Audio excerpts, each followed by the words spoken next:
Alright, folks, welcome back. It is day 10. 皆さん、お帰りなさい。今日は9日目です。Let's see. Yesterday we had our long day. Got a bunch of vocabulary words, right? Tons of vocabulary words. And as for the next, I guess, 20 or so days, we're going to play by ear, right? Trust in the process. Got 32 reviews today. We're gonna hop right in. Largely, interestingly, not focusing what is taking more of my learning experience at the moment is actually remembering the mnemonics. So not necessarily the vocabulary, but the mnemonics, which I've become quite invested. I see that by the time we get to Wednesday, it looks like it's forecast to at the next stack of 20 or so, or 13 or so, I suppose. All right, let's hop right in. No time like the present. Okay. So, gotta get used to these color schemes as well. Vocabulary meaning.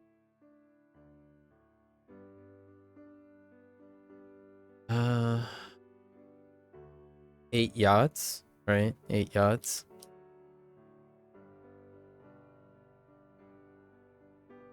Ah.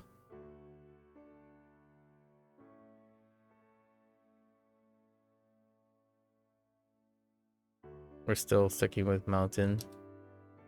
That was our kanji. Oh, the read. Hi. Say hi, right?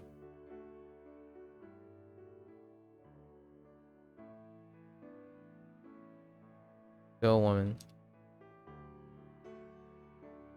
Female? Okay.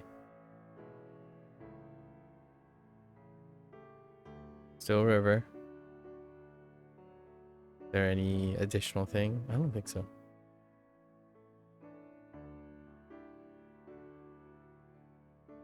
Hachi? Right.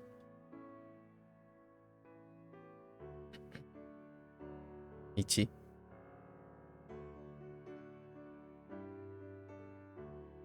This is the vocabulary word.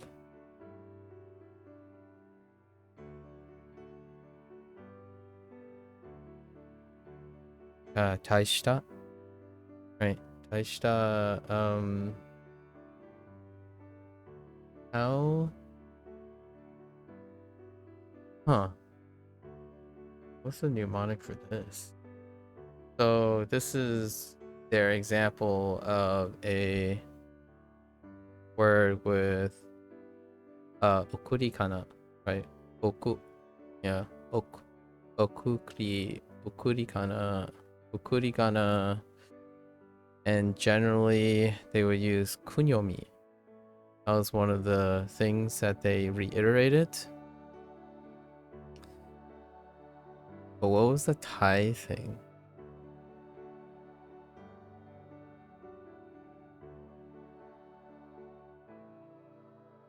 Since we had two, right? Oh no, it's just one. Let's look. Oh, wear a tie to something, a big deal. That's right. There, Gecko. Konnichiwa, Gecko-san. Oh, it's a great, important, big deal. You can wear a tie to it. Okay, right. That was the mnemonic they wanted. Okay. On a roll. On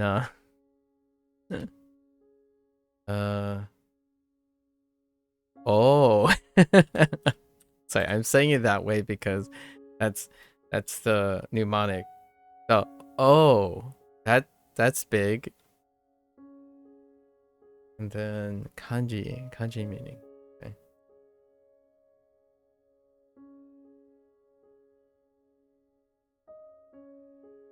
Go with big or large.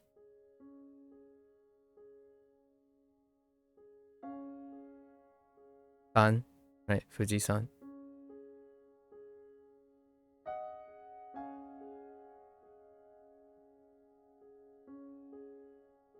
Dinner, Blair? Dinner. Nice. I think this one stayed this. They said same.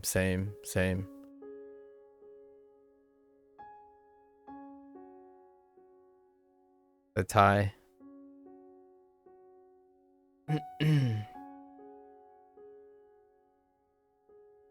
Oh, reading. Their mnemonic for this. Oh, He-Man's toe. Ito. So,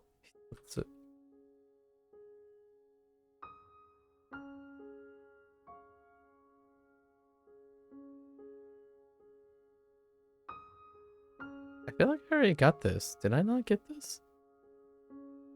Oh no, I got the read already.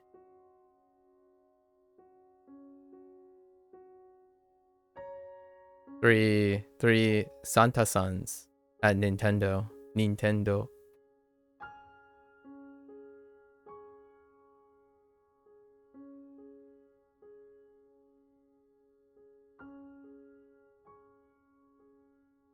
This one's a little bit we're finagling this a little bit. It would be eerie of me to be in front of the entrance to a Gucci store.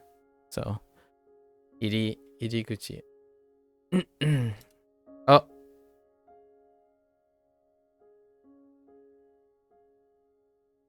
Oh, whoops. It's Jinko, sorry. I was thinking of something else when I was... That's okay. Jinko. Yes, I know, Blair. I know. Not the point. Not the point. No need to say the sentence or say the answer. It's easily recognizable when it's wrong or right, because I already know all these vocabulary about remembering the mnemonics. Vocabulary meaning. Guess they didn't need anything for this, did they? I don't think they need anything for this. Yeah, no need to. You just read it to yourself. Was there anything for this? It's still Hito. So I don't think. Oops. I don't think they. No, they just talked about the counters, right? And then this one was kind of a workaround. Like if you know, they connected it contextually within Japanese, which is what I typically do for counters. So yeah, I don't think. Oops.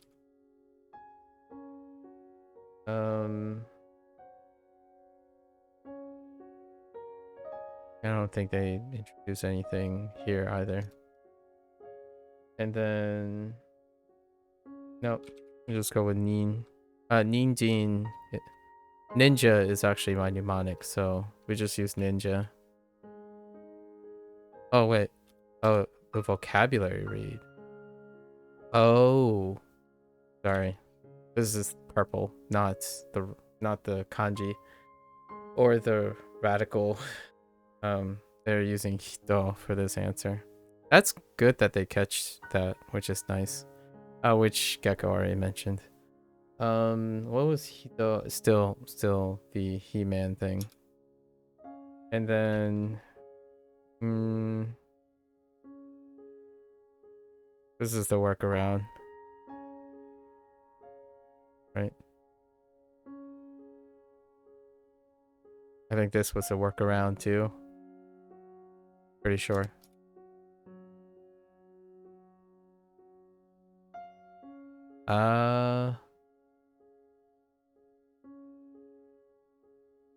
Three Santas? Santa son, maybe? Or just 3 is 3?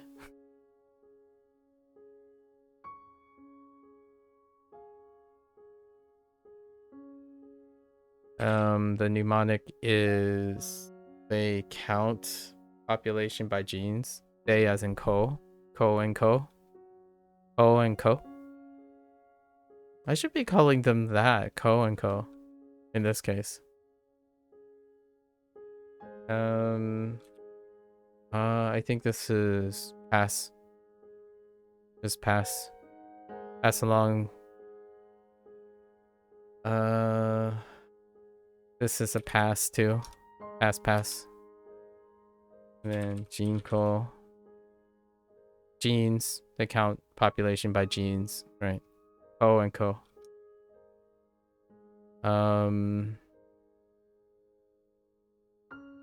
Three Santas, right? Sannin. I don't usually remember it by that way. All the counters reinforce each other most of the time. So, if you know, everything is counted in a sequence. So you know, I know all the counters based on their sequence, as opposed to using separate mnemonics for the read. And then I know across counters. So whenever the rendaku, when rendakus happen, I know across the numbers, as opposed to using separate mnemonics, which I'm gonna see how that develops. Like this way. This way is remembering more things, I think, in the long run. It's someone brought this up a little bit, using like tables, a table format, visualizing series in a table format to train on until you start using the stuff so that it becomes individualized, or taking it a case by case. So they're kind of doing it sort of case by case at the moment. Yeah, see, so this would be a workaround where we're doing the workaround for this. So that's it. And then our first example of a kana oni addition, ippai, right? Ippai. So chikara ippai.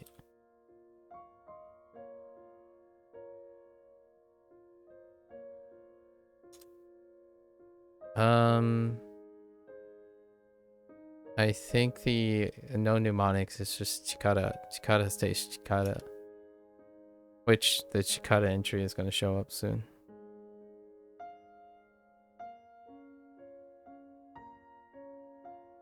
I guess. How does this work?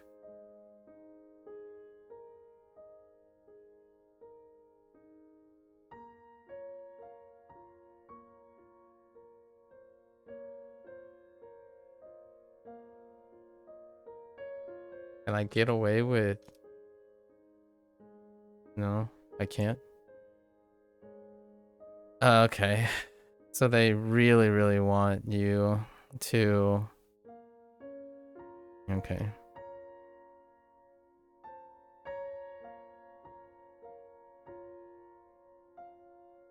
So what was the mnemonic for this that they wanted? Just to... But the important is full or a lot. But these two words together, you have full power. Fair enough. Right. It can be powerful. Just gotta get used to whatever they use as a...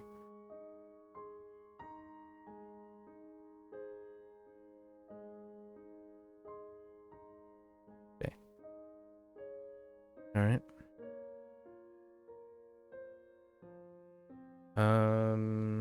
What do we have? Vocabulary reading. Still... This was a pass. Right? It's a pass. When I mean pass, I mean they're basically saying it's one of those entries where if you know this, which you know this. Right? It's a pass. So they just pass the knowledge down. Q. Are you a pass? I think you're a pass too. Okay.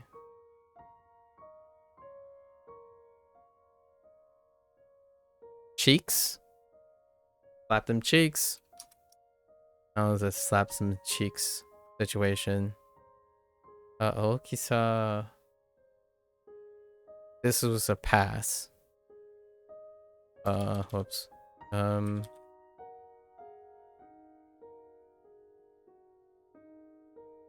Konnichiwa, Iris-san. Oh, konbawa. Oh, it's evening. Oh yeah, I guess we're on the same. Are we all on the same time zone? No, Gecko is like really late. I guess technically we're all in the evening, huh? I need to keep track of people's time zones there. How are you doing, Iris? How's everyone? 7. Was there any pass here? This is the OG, right? Yeah, she cheated. Oops. Sorry. The OG, she cheated. And then this is the Iriguchi, right? Oops. Entrance at Gucci store. It's 1 a.m. for you, Gecko. Okay, and it's 6 p.m. Iris. Okay. I should do a you know what would be fun in the future? For like language stuff. It would be fun to do like little hand check things every once in a while. So like every once in a while, like after I take a break, I'm like, guys, hand check. What time is it? In the target language of your choice. And then everyone would like pick a language. That'd be really fun. I'm trying to think of like ways to do like fun things to get information, but also test people like what their preferences are. Have you run into any familiar words on WaniKani yet? I have technically yes, but they're all in the context section. So what I mean is the ones where like I kept reading all the things, but most of them are katakana. So they're ego words. Technically they're unfamiliar because Japanese, not unfamiliar because I didn't know the English. The English, the borrow word is apparent, and and obviously they're translated in the context part. But there are a few usages too. I think I bumped into 1 or 2 usages yesterday, like simple sentence usages that I'm like, oh, I didn't realize that's how you could use it that way. But in terms of like words, they stuck. WaniKani, even when Ko writes example sentences, they stuck to very readable things, except for one instance. And it was a grammar thing. So it's not quite coming to me, but it's the way it was arranged was something that's not familiar to me.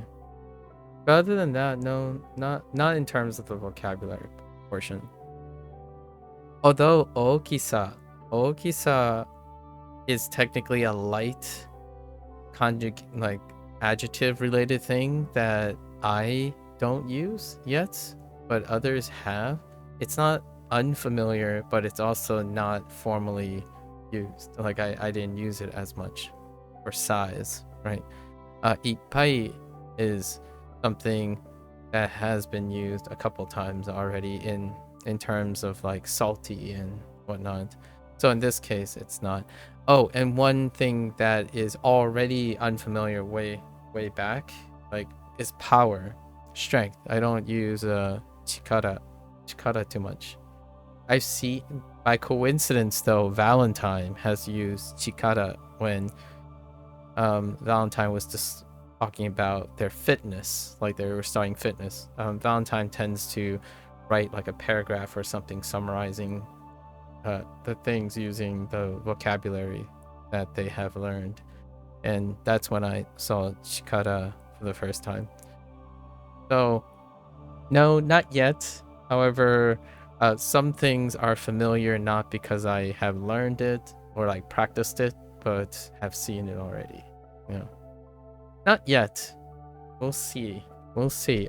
It's going to happen soonish, because the way I understand that WaniKani is going to go about it is very different from the way that I went about it for word discovery. And sure enough, there are going to be words very, very early on. Right now though, they're using like counters for the most part, so that part, it's more like 9 words, but they're technically 1 word and numbers, right? A counter and numbers. Yeah, chikara is cool.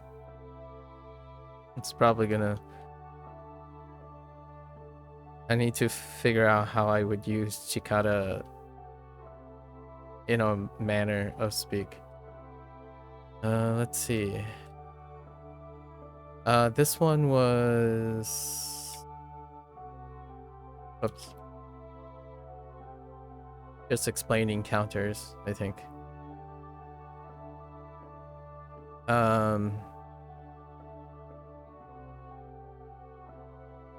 Could they take this? Oh, right. And they took strength, right? And ability. Okay. And then what was one that they would take?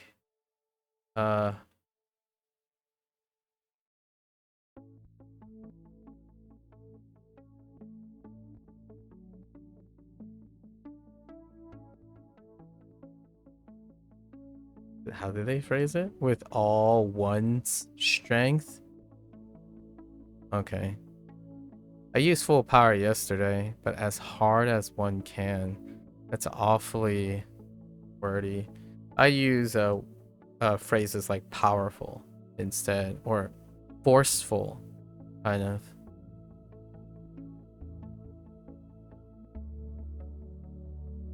Koremade WaniKani. Wait. Oh, WaniKani ga suki?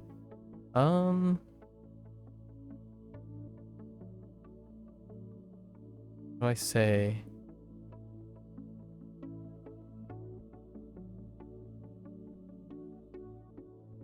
How do I say? Hold up. I think I know. Oh, what's up for this?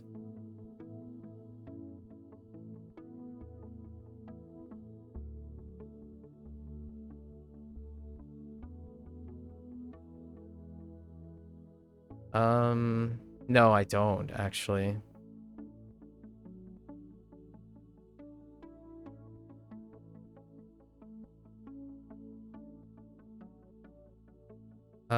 Jibun ga yatte iru koto ga suki desu.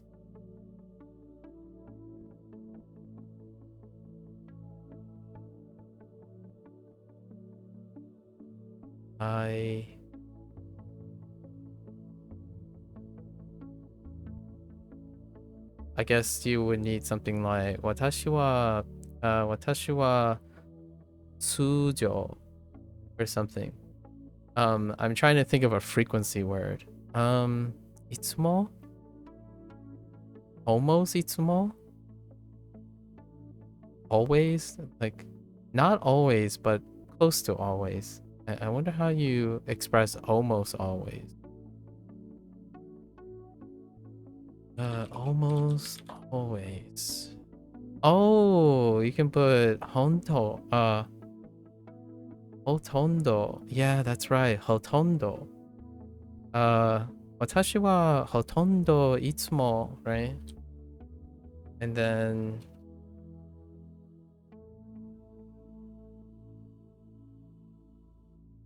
so maybe if I combine it.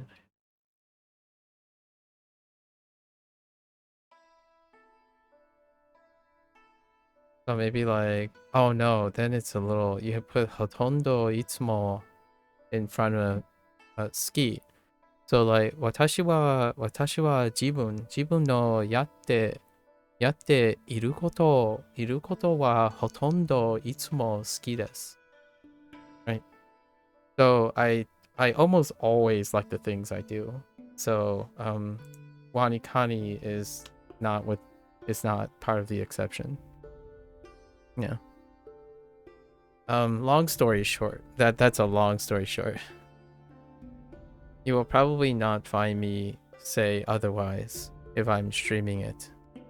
I can probably share with you some stories that I ended up not liking the experience. Things that I don't like. I don't like when people beat themselves up for being bored. That's probably something I don't like. I typically almost always dislike when someone is in a vicious cycle blaming their boredom for their lack of interest in their life. But other than that, most of the things I choose to do I typically like. Yeah. Hopefully that is the shortest answer I can have for that one. What are we doing? Joe's toe?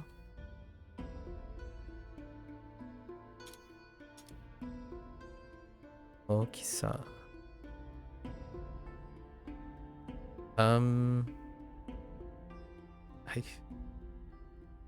How what was this? It's a pass. Yes, it's a pass from Oki. Shichi? Shichided? Okay.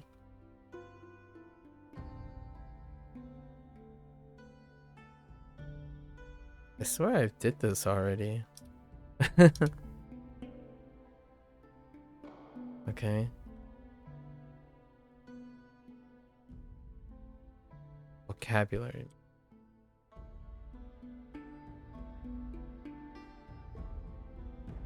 Or anything? I don't think so. This is tuna. Oh, tuna. What was theirs? Oh, toner? Yeah, toner.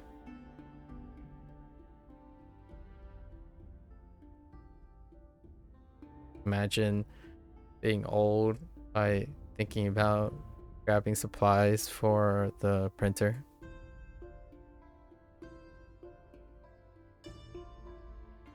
Jinko.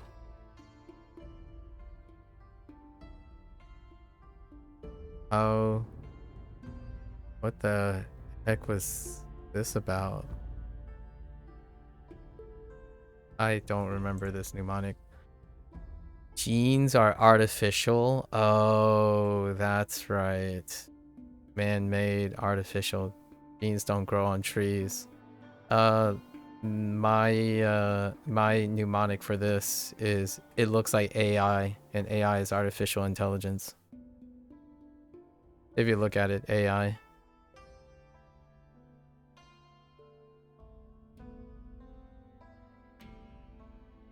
Okay.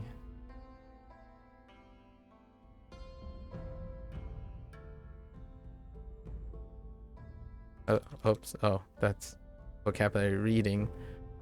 Right. Gori.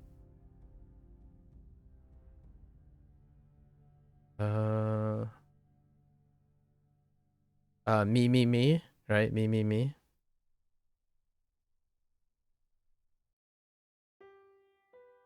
Yachts. Yatsu.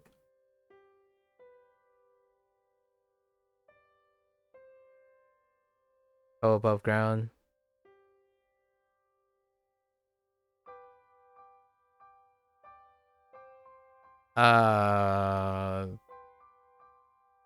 Oh, coconuts. Coconuts.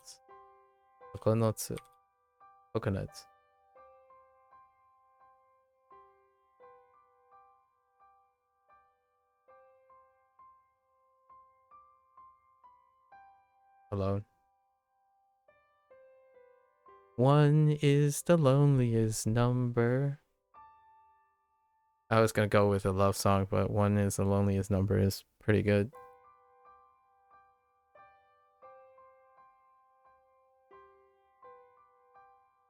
Oh, you know, we could do Mature. That's the other one, right?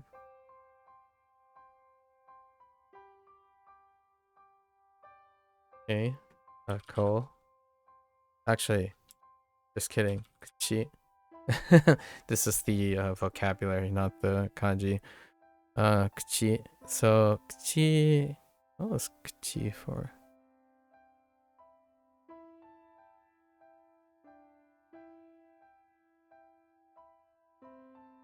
The heck was Kuchi?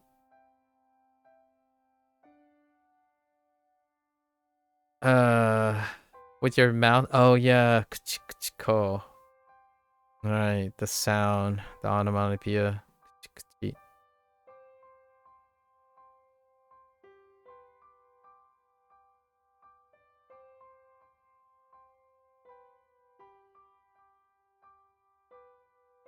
Okay. All right. That one, it's a bit tough. I don't think I have a mnemonic for Kuchi. Kuchi is one of the foundational shapes for writing. So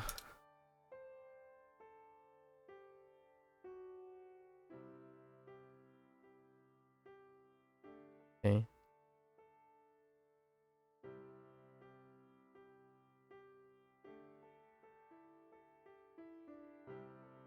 I gotta look at the spelling a lot of times. We got 5 lessons? Where are the 5 lessons coming? Interesting. All right.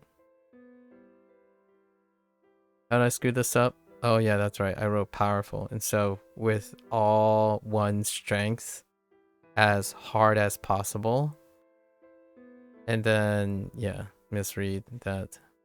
That's fine. Okay. 7-7. Right. We're getting into the groove of the early days. Numerical type.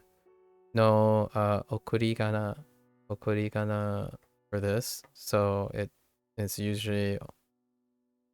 would usually be, this is where the onyomi argument comes in for numbers, right? Just trying to think of all the key terms. There are some key terms here. Oh, there you know, something unfamiliar. Unfamiliar words. Okurigana, rendaku. They're kind of familiar, but also unfamiliar because I don't usually use them in like describing this stuff. And then there was another one. It'll come up again. But we gotta get used to these terms. I like it. Compressing the definitions. I usually describe what's happening. Reading. Oh, so nana shichi. Yep, nana shichi. Nana. Nana. Shichi. Shichi. Shichi. Shichi. Shichi. Okay. Most single kanji all known vocabs like this would use, yeah, this is the exception, right?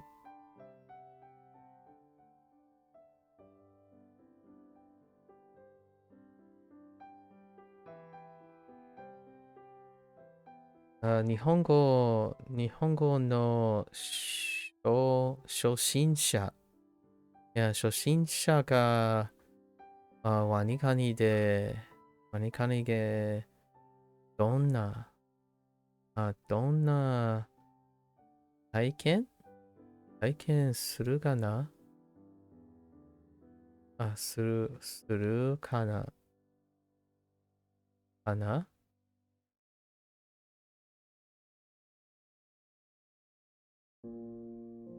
What kind of experience will a beginner, right? Beginner, shoshinsha. Beginner in Japanese have?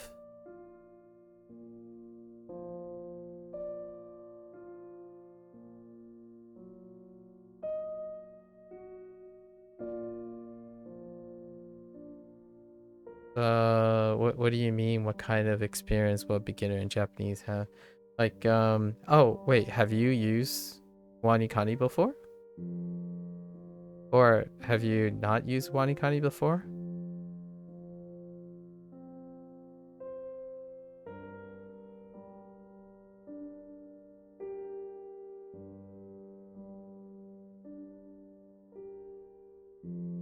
I might have misinterpreted this.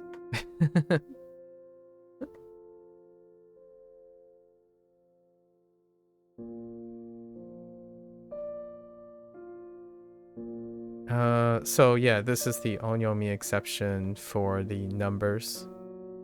I meant that I wonder what the experience was like. Yeah, for WaniKani, what oh, like you're asking, oh, okay, like what my experience is like? Hence the kana, but maybe it's used in yeah, I wasn't sure whose experience you're talking about. Yeah, I'm not sure whose experience you're talking about. Like, are you asking my experience, or you're asking nonchalantly the general experience of someone, or that you're asking what kind of experience you would have if you used WaniKani? So it wasn't very it was a little bit difficult for me to ask what the question. You're asking about beginner experience in general. Like, what is it like? Well, I wouldn't know. Yeah, I wouldn't know. That's why contextually it was confusing to me. I'm not a beginner using WaniKani, so I can't really tell what the experience is like. I think from other people's perspective, like in general, they really enjoy WaniKani. Although it is a good question to ask what percentage or makeup of WaniKani users are beginners. Like from zero. Like doing from zero stuff. I'm curious actually. I'm not sure Blair. Maybe Blair might have something to say about that. Blair might have started from zero. Yeah, for myself personally, I don't have a real excellent gauge because a lot of this stuff is like, oh, well, I could choose to remember using the mnemonics that they have, or I could write the correct answer. So that was one of the disclaimers, right, when we were going to WaniKani. Actually, here, you started learning Japanese with WaniKani and you certainly liked it. Well, there you go. Gecko has a comment. Yeah. I should really ask. Yeah, from now on I could ask people. I could poll people on like what did they start with? Actually, during Duolingo, a lot of people did say they started with WaniKani and then moved to Anki because of flexibility and whatnot and pace. But they also had WaniKani on the side if they weren't already using Anki, next to like whatever their favorite form of comprehensible input is. So most of the time though, people like the early days of WaniKani. In fact, that's kind of true for Duolingo as well. Like these WaniKani is a little bit more special in the sense that a good beginner experience for a product like WaniKani is exceptional in my opinion. Which language do I speak well? English. Ngoài ebe gong hujiwa. Gacho ngoài I sai hujiwa mo ngoài mami goi baba mo gong ingung me. Ingung ya chia ya la. Other than that, I don't mind speaking. Mandarin. But when you're talking about well is a subjective word. So, 中文拼音太差了 like 不好 maybe one day I will be a little bit more confident using speaking Mandarin, perhaps, but not really. I had pretty much no knowledge of kanji or Chinese character beforehand. Even the concept were kind of blurry. I should add that you also learn the kana characters first, though. You pretty much follow Tofuku's Learn Japanese guide. That was the guide that I referred to a lot when it came to if someone wanted to just strap down and punch through their kana. I actually, you can see how I learned kana. Literally, I actually recorded all the kana stuff in the early days of Duolingo. I did it entirely by following the progressive map that Duolingo did. So in Duolingo's kana section, they did this grouping thing. So every 5 loop back, every 5 loop back. So it becomes like 5, then 10. It's kind of like WaniKani's thing where you have your lesson introduction, it bootstraps through it, and then it only there's no timing, so you can go through the whole thing if you want it, but it's very long because you have to do every set of reviews looping back over and over again. Up all the way up to when they started doing combo, and then I stopped after combo. Most of the combo then came from reading words. And by combo, I mean things like kyo, ryo, ryu, that kind of thing. It got very taxing because seeing ryo, ryu being lumped in very isolated ways got really, really tough to juggle with the lessons. So that's kind of where my kana came from. And also, you know, you spend like 150 plus days reading hiragana and katakana only, so there's no shortage of kana practice along the way while you're reading. Okay, yeah. Chari, ne? What languages do you speak? It looks like you have a One Piece avatar.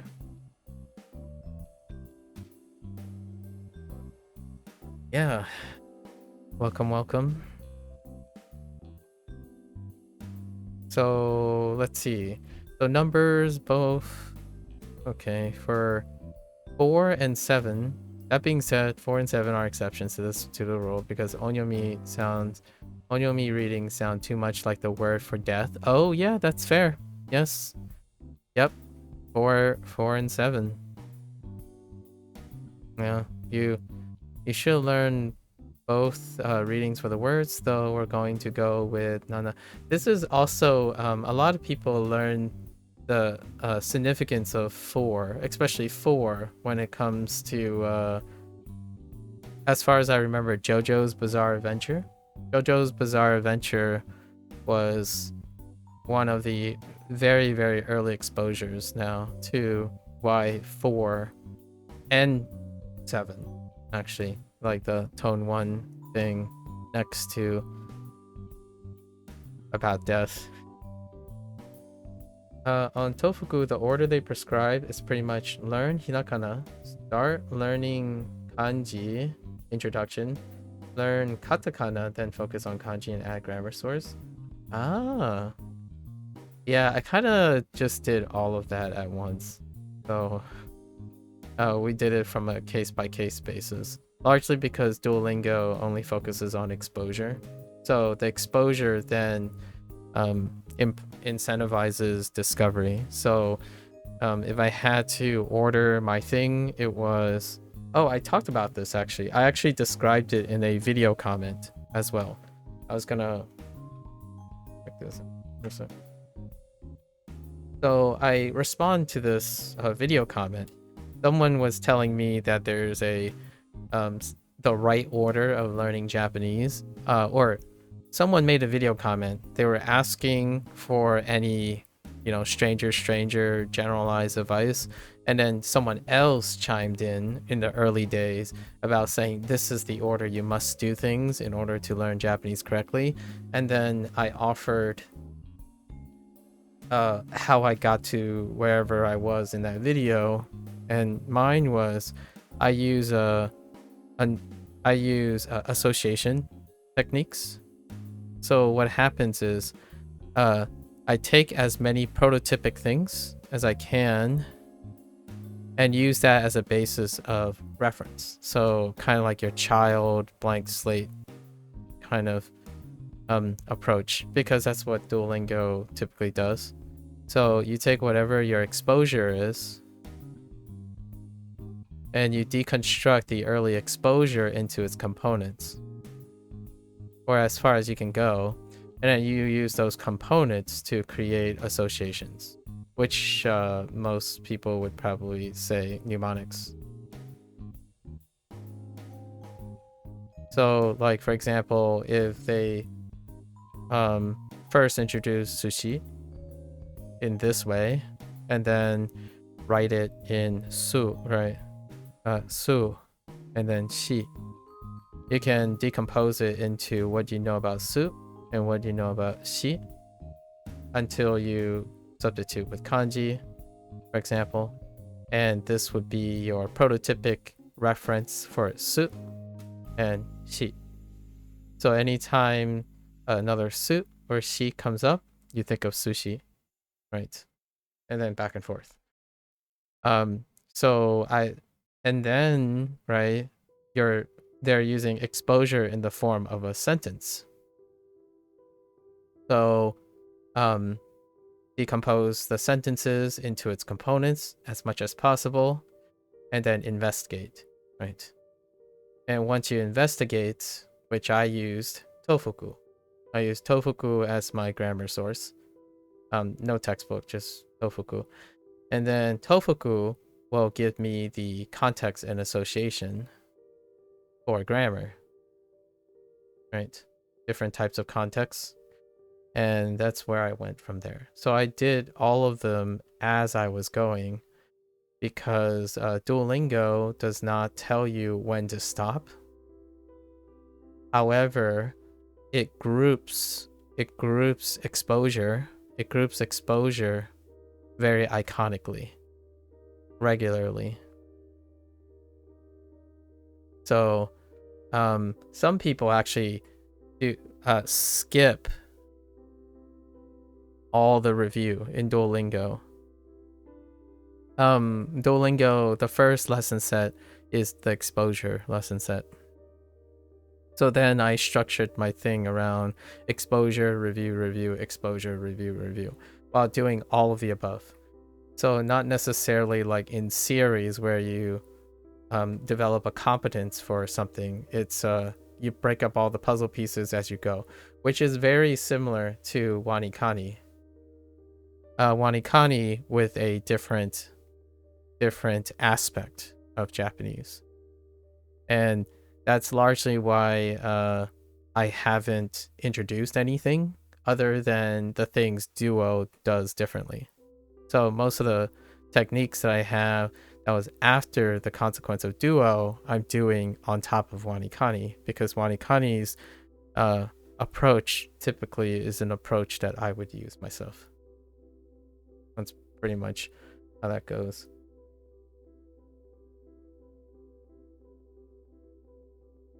As far as okay, I did both Genki 1 and 2. I don't think it would be that exciting to stream though.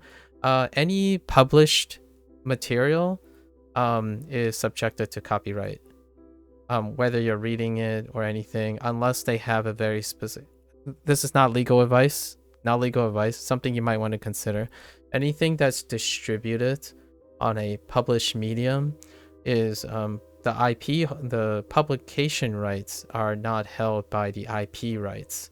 So sometimes the people who are making it might be like, okay, you can use it, but the publishing rights has a different aspect to it.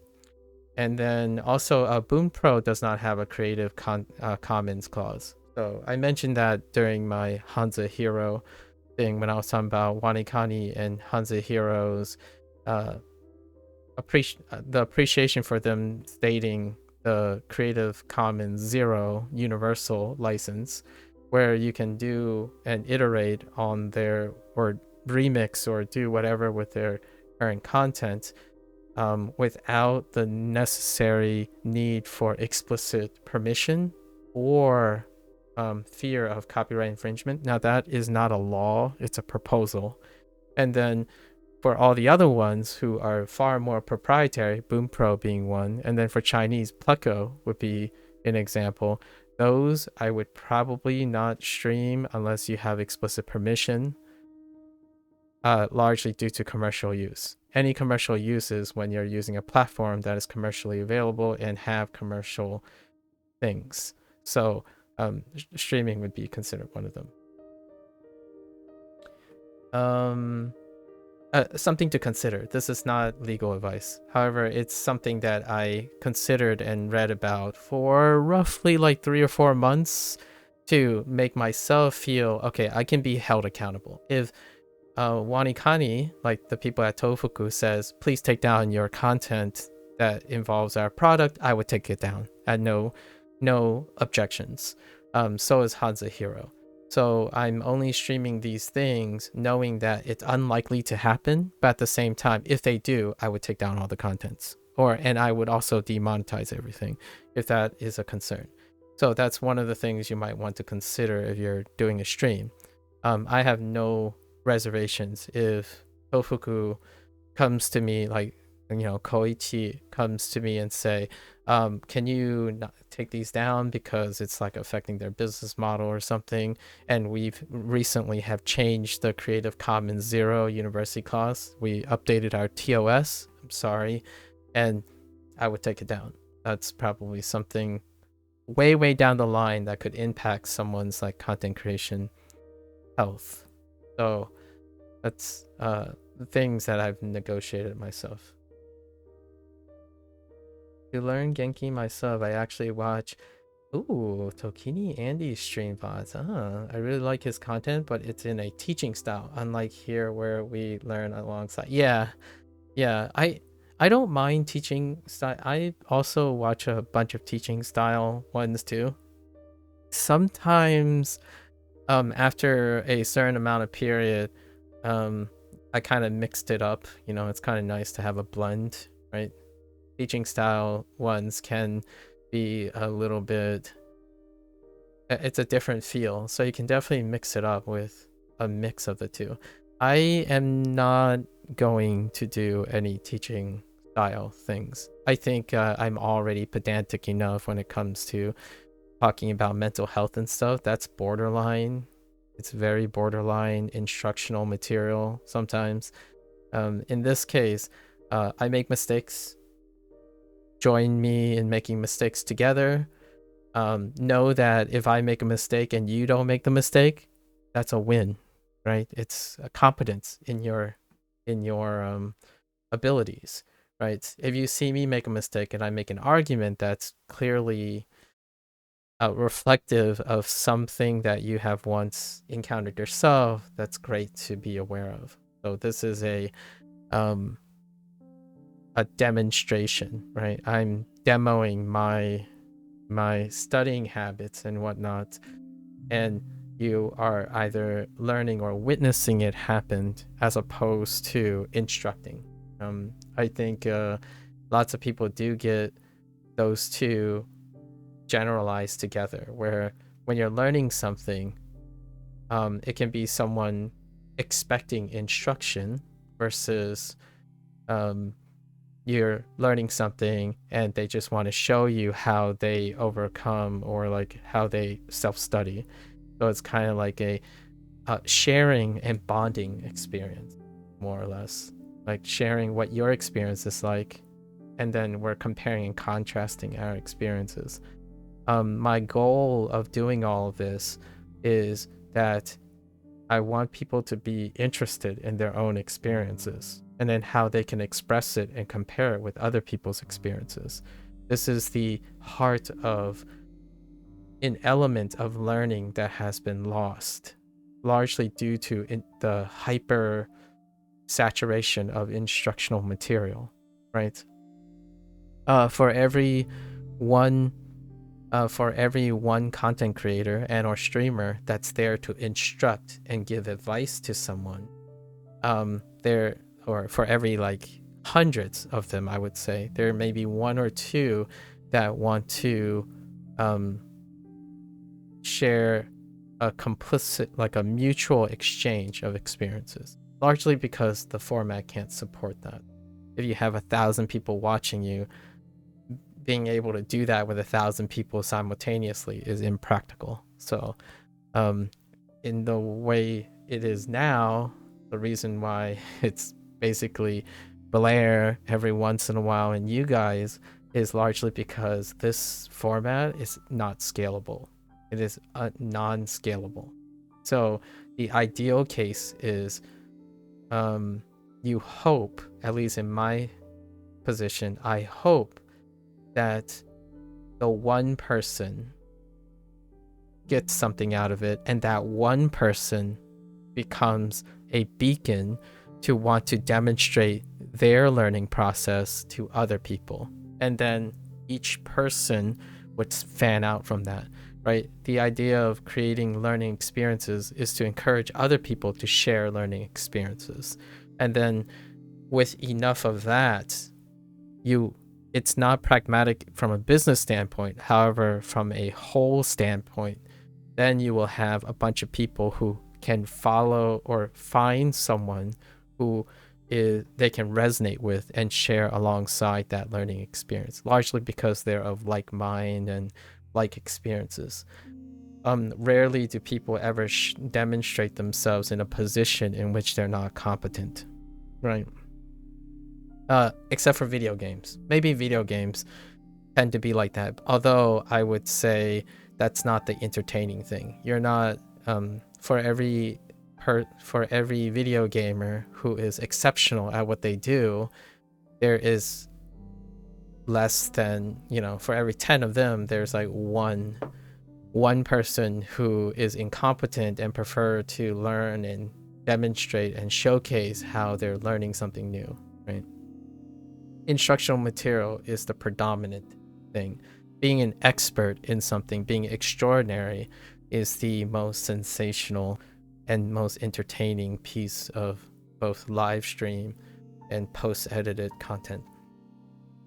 Because that's what the internet was built upon, One of the psychological benefits of using the internet is to find instructional material, right? To find information.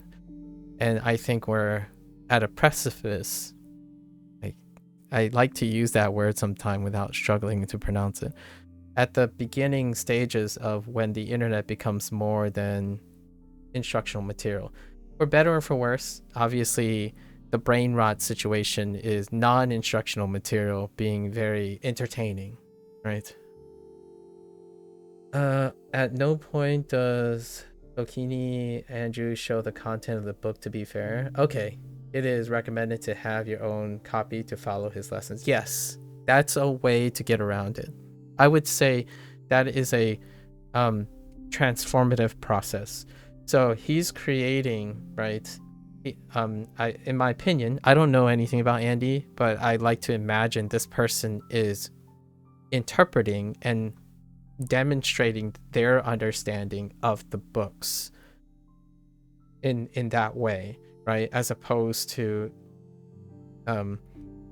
what one would see as a learning experience, you might be using the book as the reference as they're learning. So for me, that format would fail. Like I would get into trouble because I'm actually demonstrating my interaction with the content. And Andy sounds like someone who is demonstrating the already like the interpretation and the instruction from that content. So they have already transformed it into something. And teaching for educational purpose, the clause for educational purpose, at least in the United States, often that's what they're referring to. So they're like, hey, can I use the content that's in your book, but I'm teaching the content. So oftentimes when you have like Boon Pro and stuff, there are special places where you can see like clauses and programs and agreements where, if you're using this for an educational purpose, they're open to that. In terms of WaniKani, WaniKani and Hanze Hero, for example, the Creative Commons Zero universal clause is so that they don't get swarmed with permission asking like, oh, can I use your content? Can I do this? Can I use this? Can I show that? And they're pledging that you can show whatever, provide like with no attribution whatsoever. Like a zero clause, a zero proposal is you don't even have to mention it. Obviously, with the expectation that this pledge is a donation to the public domain. And for me, those who see this, of course I'm going to give them credit because I didn't do this work. And that's kind of like the opposite side of things. There are other versions, like, for example, the music I'm listening to here, the background music, that's from a Kevin MacLeod. MacLeod, I don't know how to pronounce his last name. And this person is attributed in every YouTube video and in the Twitch section, right? And that's a Creative Commons 4, as in they're okay with you using it whatever purpose, commercially, non-commercially. However, attribution. So make mention of their thing, their name and what the tracks are, that kind of thing for music. Yeah. So that stuff could get a little hairy at the end. I don't know how much language learning. In the long run, you could say, well, it hasn't happened, right? These things don't happen very often. That's fair. It is definitely your decision to make. And for me, Boom Pro was a very popular choice, and without contacting them directly and entering a dialogue with them, I don't see any way for me to have clear indication that I won't be pursued by copyright infringement if I were to display any of their information. There are people who do reviews, but they show like a few screenshots and maybe like a 5-second reel of them using the thing, and then the rest is them reviewing the product, right?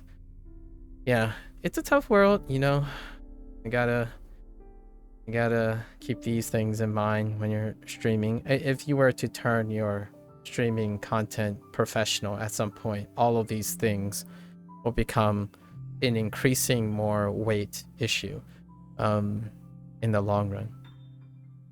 To keep motivation up, it's good to see other people climbing the metaphorical mountain alongside you instead of only listening to people at the top trying to teach you how to join them. Yeah. And it's a mix, right? Like the goal-oriented versus the process-oriented. I see these people and they're incredibly admirable. However, I also see all the people along the path to them. And it keeps one knowing that time is not like faithfully represented by looking at a specific position in time of a person's career. So yeah, I really enjoy, honestly, I've been watching this same guy who like used to use Amigo, or however you pronounce it, Amigo. I think that's how you spell that app. It's closed down now due to high maintenance costs, allegedly. What you call it? This was the guy who speaks Indonesian, Russian, Mandarin, and those are the 3 primary ones that they use. And they would like join and then talk a little bit, and then they would do like the whole pretend thing, the subversion thing. I kind of like that content for a little bit, and then I stopped watching that content a little bit, and then it comes up in my algorithm every once in a while. And that's kind of a way to a different way to use competence for entertainment purposes as opposed to like for instructional purposes. So that could be an alternative way of engaging with language in that way. Yeah. Teaching is interesting. For me, my thoughts on teaching is incredibly biased, and also incredibly responsibility heavy. So, if I choose to do instructional material, I would have to do something very different, very, very different. And instructional material is bound by accreditation for me personally. So I would need to be certified in all the things that I teach. I don't want, like, when it comes to teaching, it requires certification and professional license. So my standards are different. I'm not gonna say they're better or worse. My standards are different. And the online world, internet experts are different from certified experts. Not that they're worse or bad or good. It's difficult to know without a form of standardization. So you pick your poison, sort of speak, or you pick your messiah or your prophet, if you will, sort of like at the other opposite end, on your own choice, your own liability. Teaching is also a skill of its own. It is. That's why it requires certification and standardization. I feel like not all so-called experts would make good teachers regardless of the domain. I would say, when you say not all, I would say the vast majority of people online do not go through any form of formal standardized training for teaching. They are commentators who share experiences in a structured manner, and that is very useful. It's a different type of way to gain instructions. This type does not have any vetting process. So my background when it comes to education and stuff creates a bias. It's a psychological bias, and maybe an emotional one, that when the dissemination of information requires adequate enough and sufficient baseline vetting process. So if someone says, I played piano for 20 years, here is my expert advice. There's no vetting for being a piano teacher. Like, that's why the internet is built on internet experts. And I'm not saying that lightly as in like a derogatory term or anything. I actually think they're experts. You can find experts as in very experienced people online, and that became the standard for expertise online for the vast majority of people. Now, there are actual vetted individuals who also have come to become very influential in the content creator space.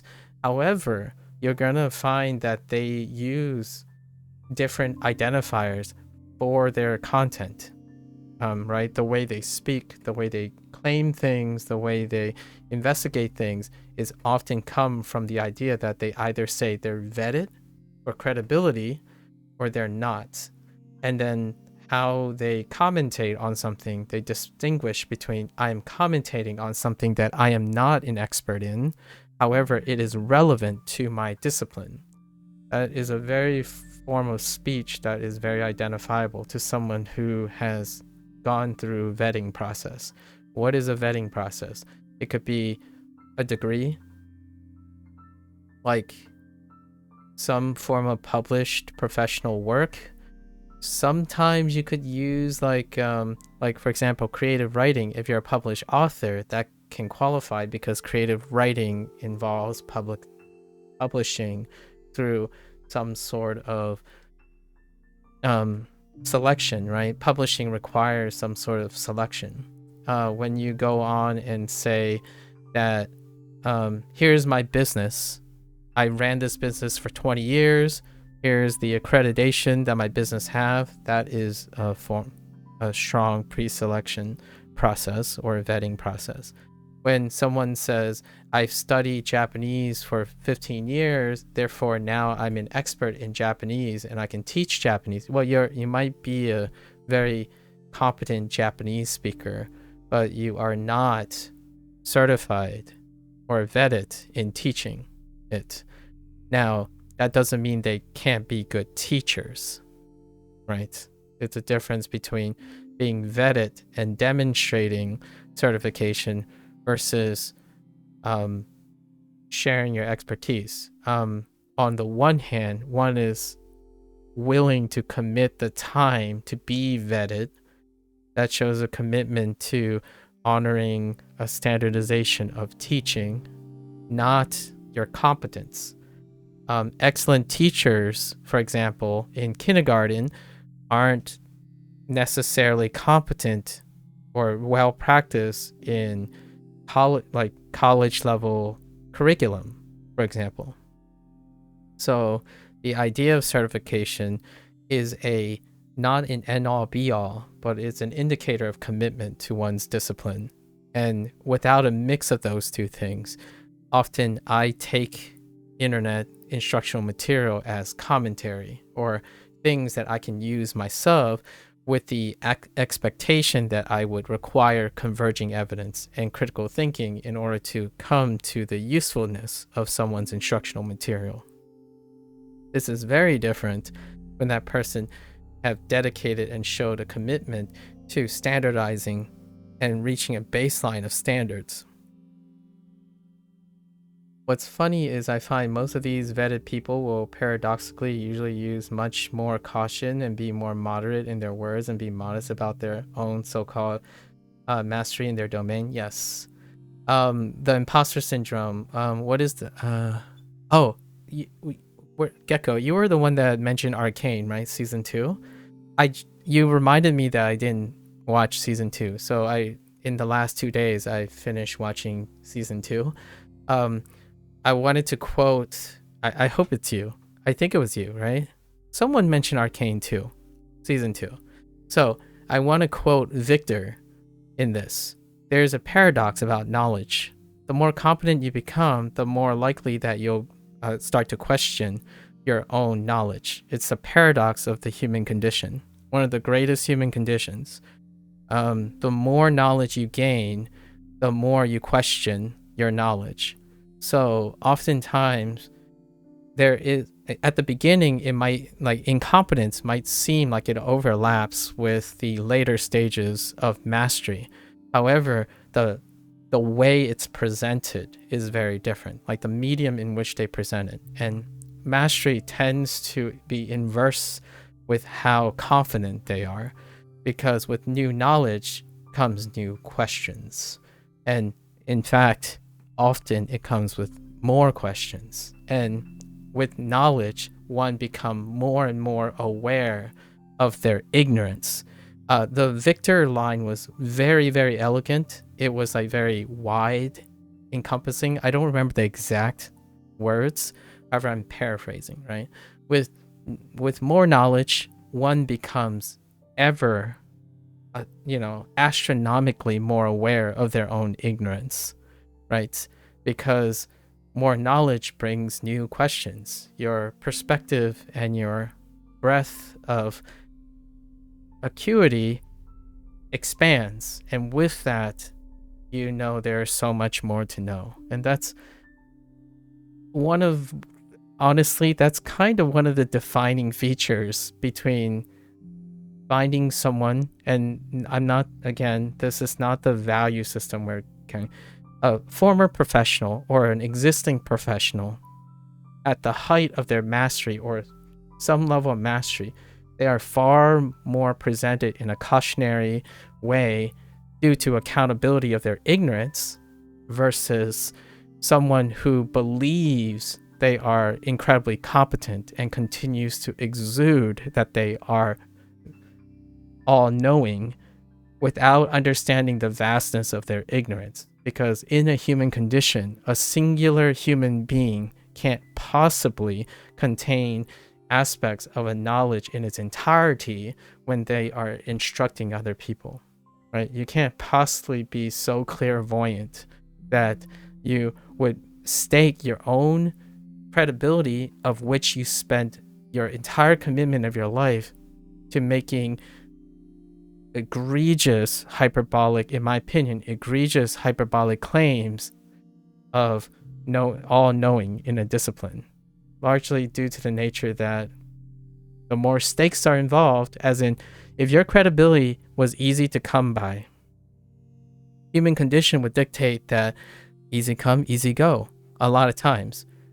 When someone is truly going through the vetting process and staking all these things, one becomes very cognizant and aware of their own ignorance, as well as the weight and stakes of their credibility. So with great power and knowledge also comes with great responsibility and potential abuse of that, credibility. So one thing that I would constantly be concerned about when it comes to privilege, knowledge, and competence is the idea that if you are the competent one, how much responsibility do you have or feel that you have when providing instruction to another person? I am incredibly fearful. Every time I think someone has considered me someone who is far more competent, I start to downplay it, largely because a lot of it comes from the fear of the responsibility as well. Like, there are so many things I don't know. Now, can you actually convince someone else who know less that you know very little too? Like, the feeling is often mutual in that state. It's kind of a coincidence, maybe like a poetic coincidence, where when someone starts out, they feel like, I don't know where to start. There's so much to learn. And the irony here is that when someone becomes an expert in a mastery, it feels the same way. It's the middle part where you start feeling competent, and then you start discovering what you don't know, that eventually hit the valley of despair, right? And then the feeling comes back. The idea of being an ever person who's seeking mastery and learning is that they are constantly in a state of, I could do better, I could learn more, kind of thing. If you stop that, then who is to say where your mastery stopped? Your quote unquote, your expectation of your mastery stops. Knowledge is a paradox. The more one understands, the more one realizes the vastness of their ignorance. Yes, that is the Victor quote. And what do you think of Arcane Season 2 as a whole? I really enjoyed it.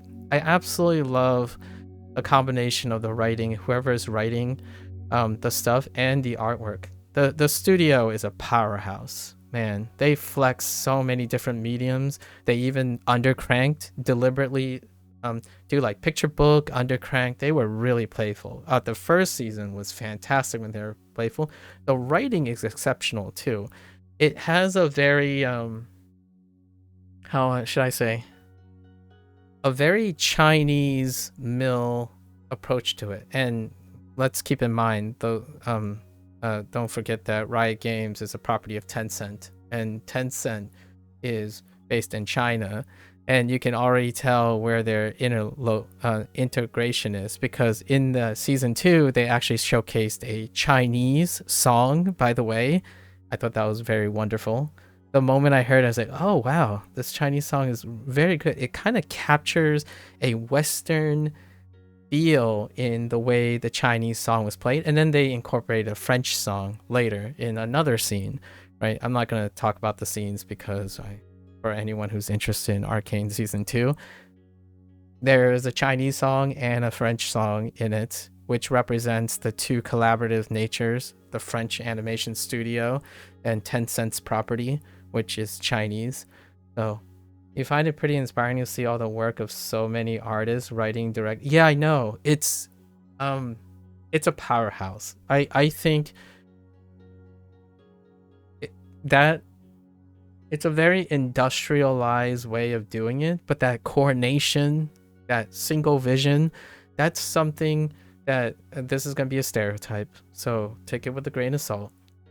It's on a scale that's often bigger than the individualized scale. So it gives me that feeling. The show gives me that feeling of the collective, communal aspect of Asian productions, Asian motivated productions. While you have the superstars of Western side, they are often incredibly individualized. So the groups tend to be like their dominant writer. Like they often try to get the coherence by balancing the size of the group. Because if you have too many individualistic writing and stuff, it might not necessarily become coherent. So I really love the writing and then how the vision and how they're negotiating all of these things together. I love when they break their stylistic animation and then how their writing feels like, to me, when you're thinking about all the writing and all the plots and whatnot, you're thinking of it more like separate writers who speak to each other, as opposed to a show that clearly has like two showrunners, right? Like the director side of things and the writing side of things. It creates coherence and whatnot, but it also creates limitations, right?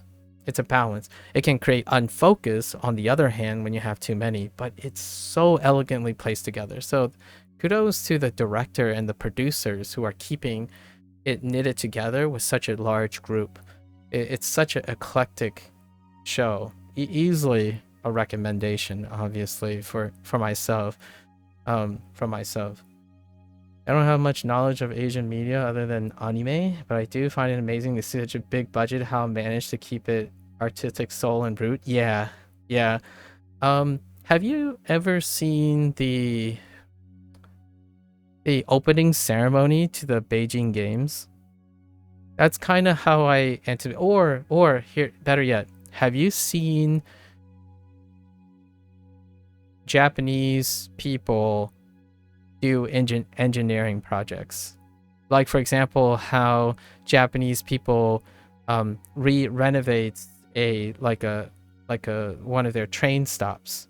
It's a gigantic, monumental, high organized human management. Like, we're not talking about like they have exceptional engineers or something like that. We're talking about the coordination, the amazing coordination of it. And that comes with like it definitely does come with like a cultural norm.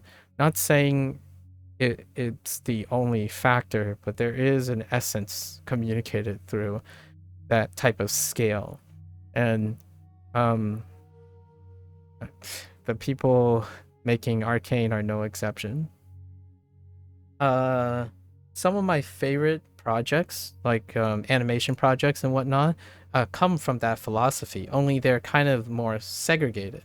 So for example, Love, Death, and Robots, right? Love, Death, and Robots is a great example. It's an anthology, and that idea of anthology is multiple separate groups collaboratively have a hierarchy theme. However, you can see the showcase of multiple separate smaller groups, right? Now imagine one of those times. I don't know if you follow video games or like movies. Sometimes you get this idea like, oh wait, what if we took the genius of like Martin Scorsese, but we blended with the old Stanley Kubrick stuff, and then have Alfred Hitchcock do the staging.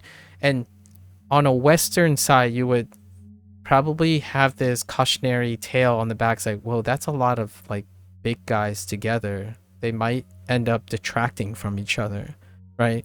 Because of the specialty, the specialization. Meanwhile, when I think of large projects in the East, again, this is a generalization, take it with a grain of salt, I think of massive productions of large groups of people who are generalists and they are more communal focused. So you would have exceptionally long, like large groups. You can see this in video games quite a bit too, where when you have a large production from like I don't know, Bethesda soft or something, and you see the credits like, oh yeah, that's really long, that's really long. But then you'd be sitting there for like 30 minutes through the credits of like the Eastern production, because it's manageable somehow. And I think there is a dissonance between not necessarily like a bad or a good thing because they make it work, but the idea, the scale of communal versus individualistic cultures do impact the idea flowing into a single creative project. You get that tight writing, but also it can be limited in scope. And then you get the Eastern, like, or a more communal collaborative group, and then you get a more expansive, varied experience. And then it takes, right, a collaborative effort to keep it coherent, right? There are examples where that completely fall apart, where like unfortunately the examples I have are Western examples where you have like 4 really, really influential people working together, and the product that they produced was 4 unfocused directions that never came together. And then that product gets canceled right in the beginning, and not because other people hate it, but it was disinteresting because it was completely unfocused. I think the greatest example of trying to partition this a little bit are doing shows like anthology series, where you have each of the individual groups present a product and their take on an overall theme. And that's become quite popular now. In fact, it didn't work out very well for Amazon, but they did this for video games. It's an anthology series called Secret Level.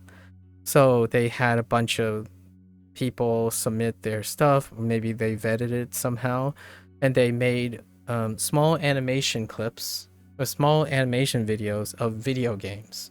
So like Mega Man, 40K, and stuff. And it didn't quite work out because the quality varied dramatically, as one would expect, right? When you have individual groups operating individually, the show will go, it would have, their lows can be as low as the lowest group and high as the highest group. And overall, it was kind of mid, right? You kind of expect mid from that type of thing. That's kind of how I feel in short term about Arcane. But thank you for reminding me. I was going to bring this up eventually because I recall it was you that talked about Arcane season 2. So I did watch Arcane season 2, and I watched it in the last 2 days, 9 episodes. Yeah, it was a fantastic season 2, in my opinion. No, not really. You've heard Japanese or Chinese rebuilding destroyed roads in 24 hours, whereas here it usually take 24 months to get. Yeah, that's kind of how. And obviously, it works somehow, right? There was one that was very. I forgot which station it was. It took a group of like 1,200 to 1,300 people. And it took them 3 hours to renovate one of the busiest train stops in Japan. I don't remember which train stop it was, but it's probably along the line. It's probably along the Tokyo, like, main lines, one of the Tokyo main lines in and out of Tokyo.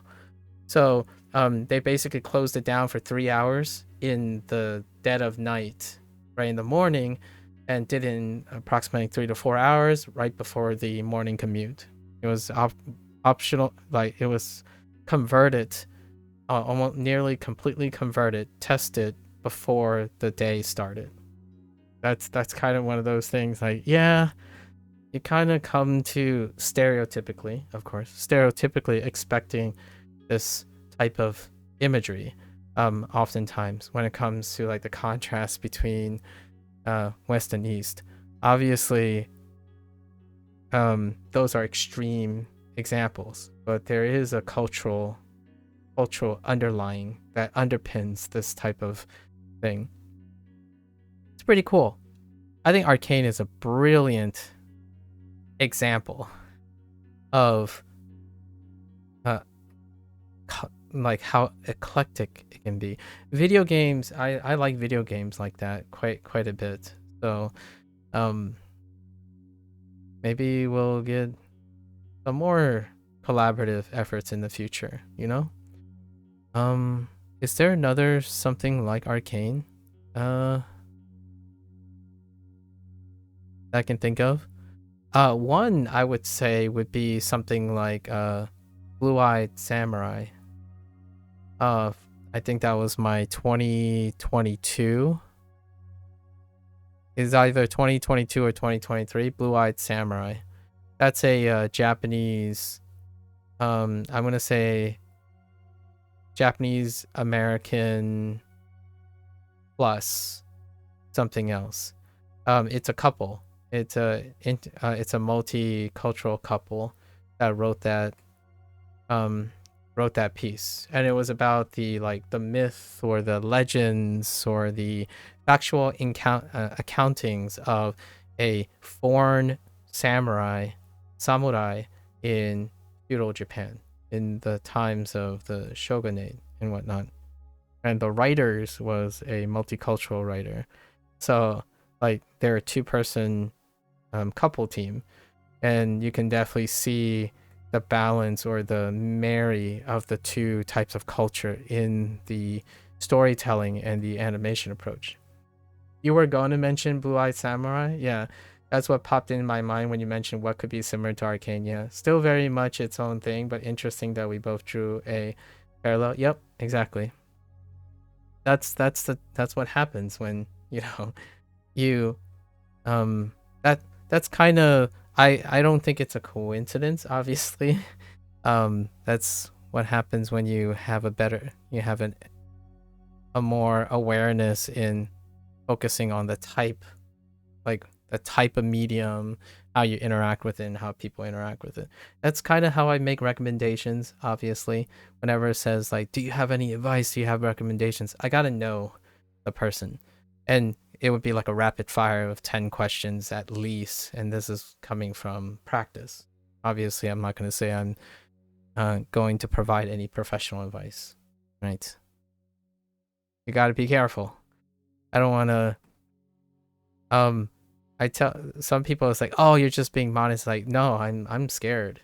That's the thing about accountability.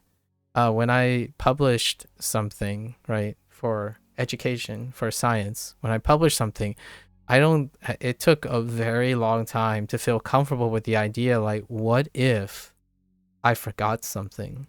Or what if, the last thing I want to do is publish something that I oversaw something. So that type of fear comes with an equal force and power to do due diligence. I know sometimes fear is often viewed as a negative stimuli, but yeah, there's probably a healthy balance to be found there. Indeed, it does. Yep. There's also a very proactive way of achieving going against an unequivocal force. However, with that said, I'm no stranger to the imposter syndrome, and I wouldn't be surprised if some people call me out on it or something like that. But that is how it keeps me humble, right? That's a very irrational way of looking at it. However, I think keeping oneself humble is more likely to create a consistent level of quality in one's aptitude than the other way around. It might sound like a double standard here, probably is because I kind of favor it, but generally speaking, constantly seeking knowledge is how I hold my imposter syndrome at bay. So there was a time, I kid you not, a student asked me something and they asked me it more than 4 times, and then I realized, I start to question whether I've gotten if it's me, right? If something occurs more than once, it's likely to create more doubt. largely due to the nature that you might be not communicating it, or that problem is something that you're responsible for example. So it can be a little self-defeating from an outside perspective, like, oh, you spent all these years, don't discount your experience and whatnot. It's like, I understand. At the same time, if I don't scrutinize myself and do my due diligence over and over again, ironically, I wouldn't be in the, paradoxically, I wouldn't be in the place I am when it comes to aptitude. Also, one other thing is that there's also tact for revealing privileged information and the idea of unsolicited advice. The tendency, the breakdown in unsolicited advice is, while you may find extraordinary cases, the urge for unsolicited advice largely gravitates towards not sharing than sharing when not prompt, when it comes to professionalism and not professionalism. So like expertise and versus experience. One could be very experienced but also emotionally attached to their ideas, so they can be very emotional and be willing to provide unsolicited advice, right? However, I think from a professional standpoint, the likely tendency is you withhold information unless approached for it, because one has to understand that the person asking has to initially be amenable to advice or recommendation prior to sharing any privileged information that you may have, right? Because most things require that the other person is in confidence. You have that person's confidence first. I think there's a lot to be said about a confidence man, as in a con man, attitude towards sharing their expertise and profiteering versus someone who understands that with great knowledge, you must also find that the person asking the knowledge is of sound mind and amenability, right? You, providing unsolicited advice here and there could constitute as gaslighting in the long run. Like, for example, if you're really, really motivated to help someone and that person is not amenable to your help, vigorously seeking truth seeking, right? Like, be it you go to Reddit and say, look, this person is talking out of their butt, prove me wrong or prove me right. That type of strong urging unsolicited advice can transform easily into gaslighting. So that's probably one of my biggest concerns. Like, if you didn't ask me for advice and I keep saying the same thing over and over again by scrutinizing whatever a particular pattern or behavior that you have day in and day out, that constitutes as unsolicited advice that's borderline gaslighting.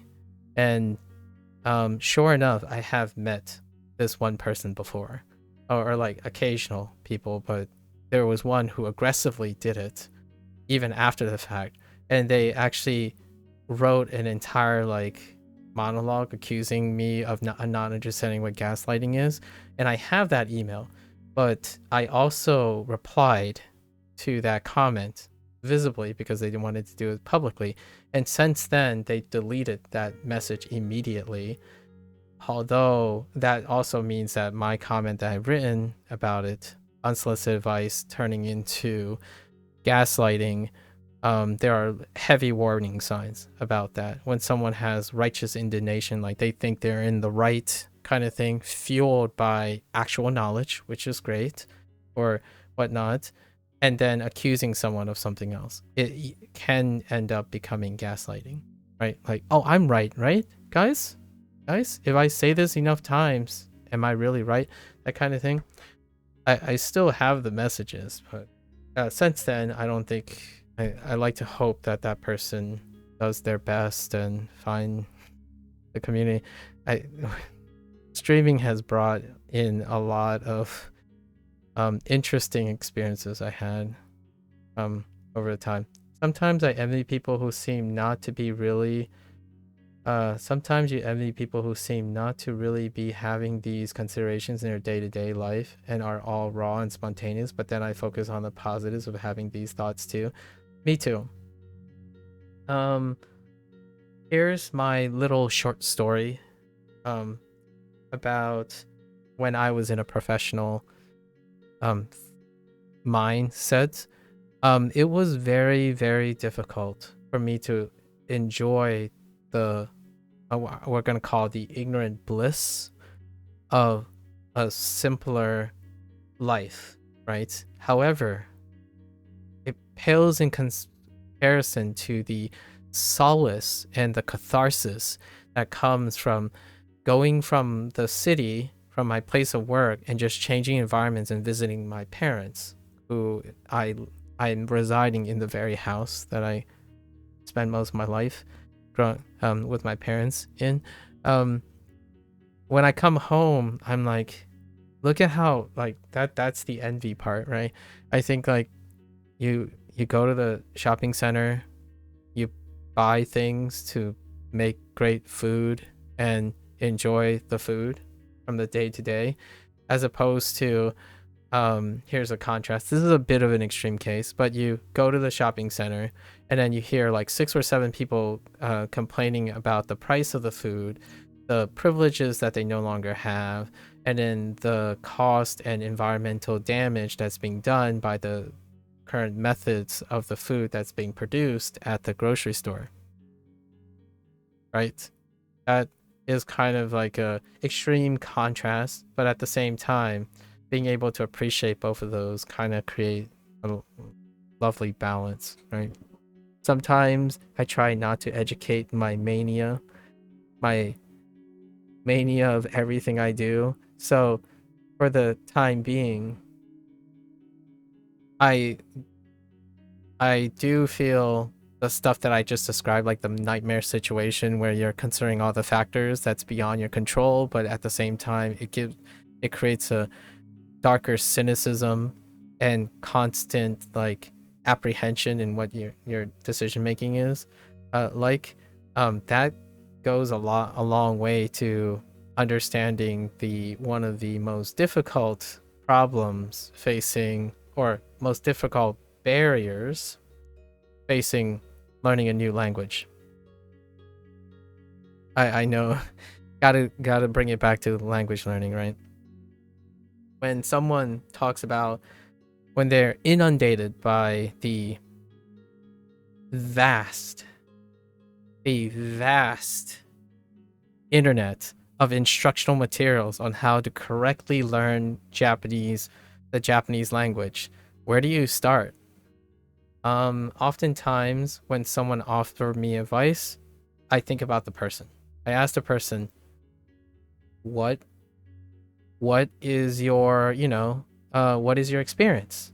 Has anything worked yet? Because you have to contrast it with what I think most people do already. Like, hear me out. I'm gambling, obviously. This is based on deductive reasoning and pattern recognition, right? Idiosyncrasies of the internet. So when someone asks, do you have any advice on how to start Japanese? When I read that, the propensity is greater than 80% of the time, this person is asking not out of spontaneity. They're asking because they have a lot of information already. So my contribution to counteracting or rebuttaling that or balancing that out is I ask them, so what have you done before? Like, what was the last skill you worked on? Do you understand anything in how you did you take part in how you develop that skill? Like, do you understand the active things that you have been doing in that skill? Start there. Because I don't have to tell, in my opinion, the odds are I don't have to tell them what you can find on the internet. What you can find on the internet is probably one of the reasons why someone's asking for that advice already, because they think of, okay, I'm going to start learning Japanese. first thing by default, if you understand human behaviorism now, is they go online, they go Google, and they realize that there are hundreds of different hot takes on how to learn Japanese. And then somehow you have to distill all those hot takes into some generalization. You might get like 4 or 5 primary generalization. And then the other counterbalance is to ask someone who is doing that currently. But that's only one of many examples.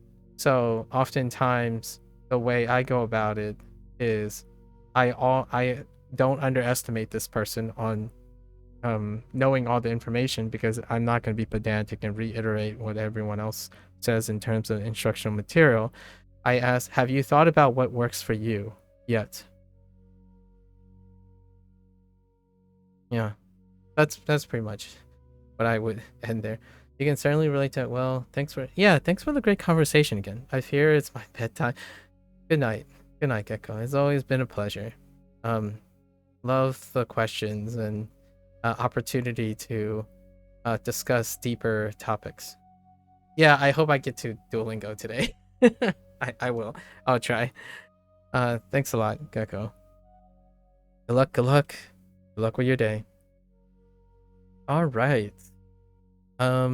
Yes, 7 and 7. All right, let's see if we can get. じゃあね、おやすみなさい、Gecko-san. Let's see. So we have. Wait. Is this Nananin? This is probably Nananin. Okay, we got the stuff from yesterday. So I'm gonna skip the ego reading from yesterday. So we got that. Keto. Yeah, keto.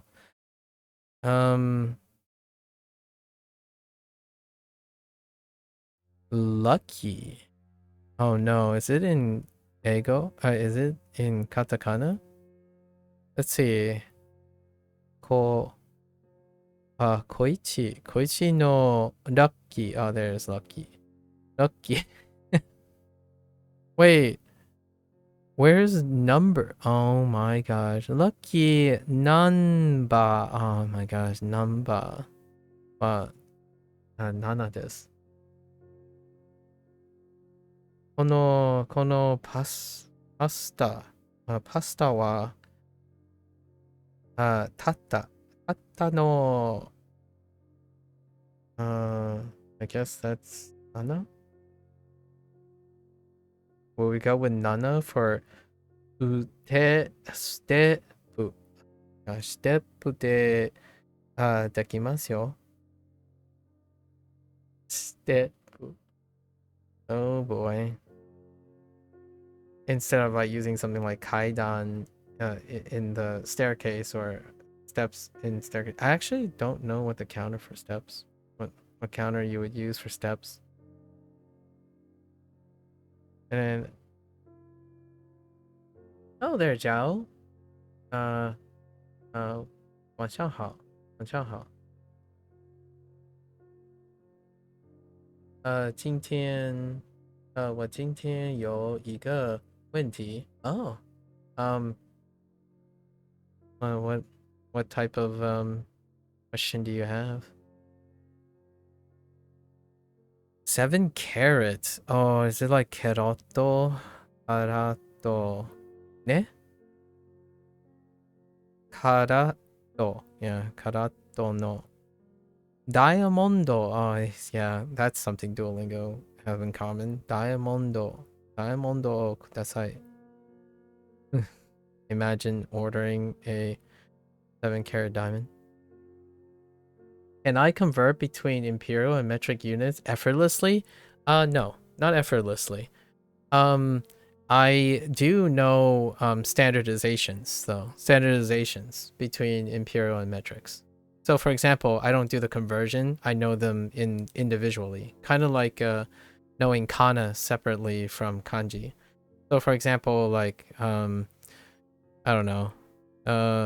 70 is a reasonable temperature. That would be around 25. And then I won't say the units so that you can gather the imperial and the metric there. Which one's imperial and which one's metric. So like for example, 98.3 is about 37.5 because room temp, like body temp and incubator things. So because of science, you have those conversions, but they're more like standardizations, like atmospheric pressure, like boiling temp, right? Freezing point, things like that. So I don't convert them, but I use them as standards to gauge the relative amount. So yeah, I can't tell you like 36.6 centimeters is however many inches. I don't even know the conversion factor anymore. Is it 12 centimeters to an inch? I have no idea. Oh, no, that's foot, right? That's 12 inches in a foot. You're still struggling in imperial units, have no concept of that at all. That's perfectly understandable. You know, I forgot that is a big deal. Yeah, in when you're coming from China to the United States. Yeah, imperial units is, there are some convenient ones, and I keep convenient ones. But I usually, most of the time, I think in imperial units. I mean, not imperial units, in scientific units, right? Because of science. So oftentimes I say 25 most of the time. 25, 0, right? 100. Those are excellent things. Then you have to normalize that to other people's expectations. And you're like, 0. What the heck is 0? It's 32, right? 0 is 32. And then I don't actually know quite what 100 is. 100 is probably like 270 something, 273 degrees Fahrenheit. So you kind of get it's kind of like the language learning expectation. I think imperial units go along the lines of how one would learn English or encourage one to learn English. It's a case by case. So you are going to leave it up to your intuition to pick up how frequently the associations are. Yeah, and that's I actually use metric units far more than I use imperial units. However, I still hold conversations with other people because that's as far as my imperial unit goes. Like I can, when you're having a conversation with someone, not science, right? Science, I would use imperial units. I mean, I keep saying imperial, metric units most of the time. However, when I'm having a conversation, most of the time you're thinking relative. So when someone says, oh yeah, that's 63, it's like, oh, okay, that's below room temp. So I'm going to say, oh, that's slightly below ideal temperatures. So how do you feel about that? So I ended up converting most of the units, the imperial unit discussions, into using like good, bad, cold, warm, that kind of thing to have conversations. In a science perspective, it doesn't get reinforced. Imperial units rarely get reinforced, right? Like, and in terms of molecular biology, you're thinking in nanometers. So centimeters are not even in the discussion. Sometimes centimeters come into the discussion. Millimeters more often. When it comes to like tumor size and stuff, you might get into millimeters. But generally speaking, yeah, imperial units are something. Height is something I use. I know that 6 feet is pretty above average, and then like 5.5 is like kind of short, so anywhere between 5.5 and 6. And then when you hit 7, it's a lot, you know, like it's really tall. So that's all I remember. And then when people say centimeters, I remember the relative amount of centimeters for peeps, and those are my like post lines. And then anything in between is like, okay. It's kind of I'm not sure if you're familiar with Likert scales, but Likert scales is like, what is your happiness between 0 and 1, right? So when I think of imperial units, I think of it this way as well. So like if it's 0 and 25, this is between room temp and freeze point. So what is 25 then? It's a kind of like 73. I see that this is where I show how weak my imperial units are. So we're gonna say like 70, 75, and then freezing is 32. So like then whenever we have a conversation, it's like, okay, it's closer to this than it is closer to that. It's pretty bad. I think my I don't convert. So when I have to, I pull up the conversion factor.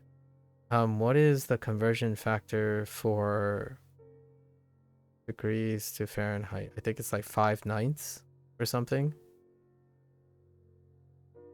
This is science. So occasionally I remember having to convert to Fahrenheit, but I think it's, or is it 9/5? I think it's 5/9.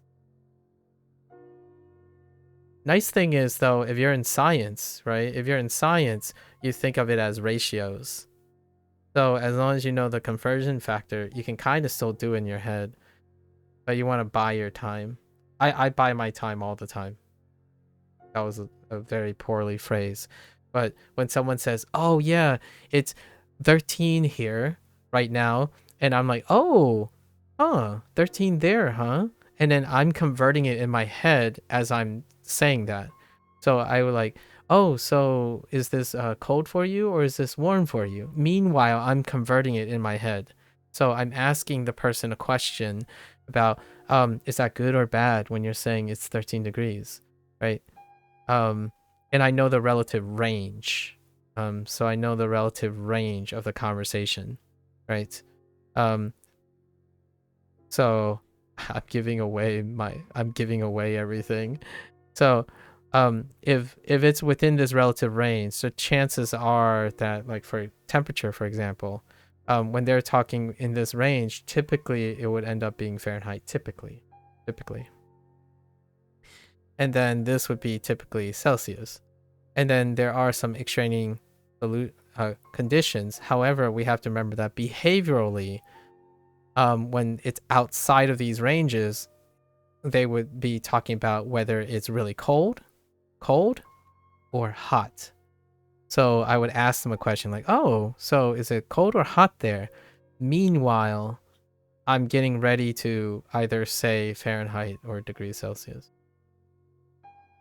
I don't know if that's why, the context of why you're asking about imperial units or whatnot, but it is kind of clever that I think most people are clever enough that they can talk and ask questions while also forming their responses, at least in my opinion.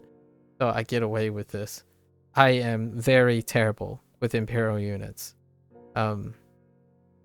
Unit differences are the biggest culture shock you have. You can't avoid it, because whatever I buy in US, they use pounds, ounces, and feet. Exactly. So now you're asking yourself, what's a lot? What's heavy? What's a lot of something? What's a little of something? And that's kind of how I go about it. Like, for example, I know what 2 liter is. I don't know how much fluid ounces that is. So instead, I think about, okay, so 2 liters, how many bottles? How many bottles can I fill, right? So if I were to drink a bottle, this is a really roundabout way of doing this, but if I drink a bottle, I kind of know how many drinks I would get from a 2 liter.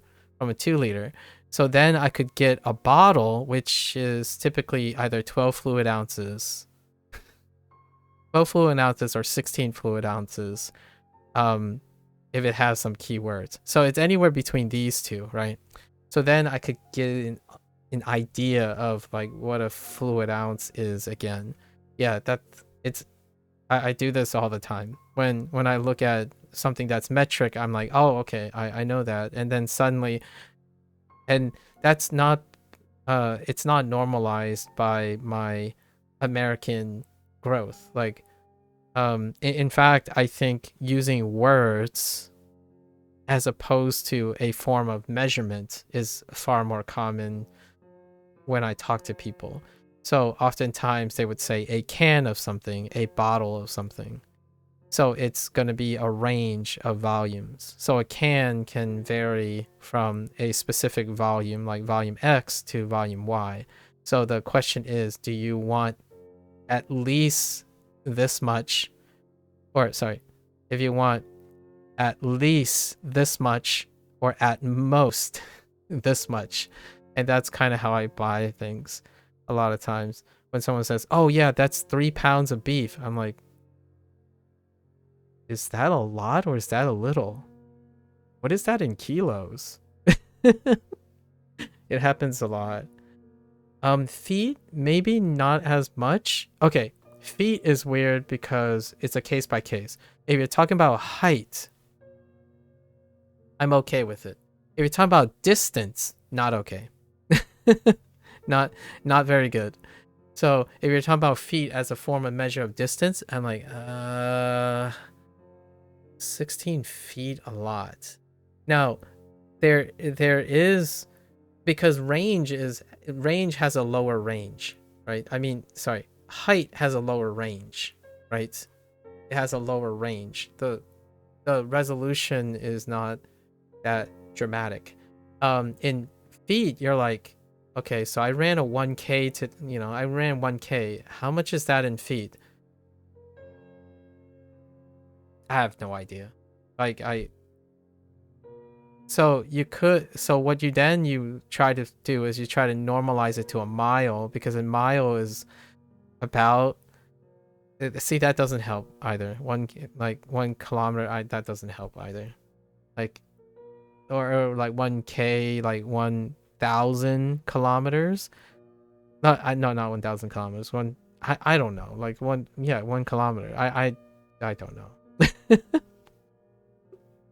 So perfectly all right. Perfectly all right. Here's my take though. This is me personally. I don't think other Americans have this problem, unless they work in science. Largely because you need to know more than you would normalize. So consider it like an extra challenge, perhaps. Yeah, nowadays I ask myself like, what's a bottle? And a bottle is likely, I keep writing Q. 12 fluid ounces. I'm going to consider it a small bottle. So 12 fluid ounces. So if I wanted to buy a larger container, how many more bottles do I want? Maybe I want 10 more bottles. Well, is 10 more bottles close to 2 liters? And I'm basically imagining myself taking the 2-liter bottle and filling the smaller bottle. So like, how many bottles can I get out of a 2-liter is how I'm going about it. It's wild. For example, pint, you'll probably encounter pint, and then 2 pints are in a quart, I think. And 2 or 4 quarts in a gallon. I think it's 4, right, guys? Or is it 2? I still have this problem from childhood. Like, how many quarts are in a gallon? Is it 4? Yeah, it's 4. Okay. It's 4 gallons. So 2 in a quart, and then so that means there's 8 pints in a gallon. So if I'm gonna make dinner, like for example, if I'm gonna make dinner and then I need like 1 pint for dinner, that's 8 dinners, right? So if I buy a gallon, I can make 8 dinners of this, and that's how I go about it. I know it sounds terrifying at first, but these are conversion units too. But what happens is you're converting non-standardized units, and that's the imperial unit system. That's why imperial unit, in my opinion, for someone who is really used to the metric system, it's not scalable. So what you do is oftentimes you take keywords that are quantized. They're quantized amount, and then you negotiate the quantized amount. So when someone asks me, "Oh, do you want a tub of ice cream?" Do you want a tub of ice cream? Right? I have to I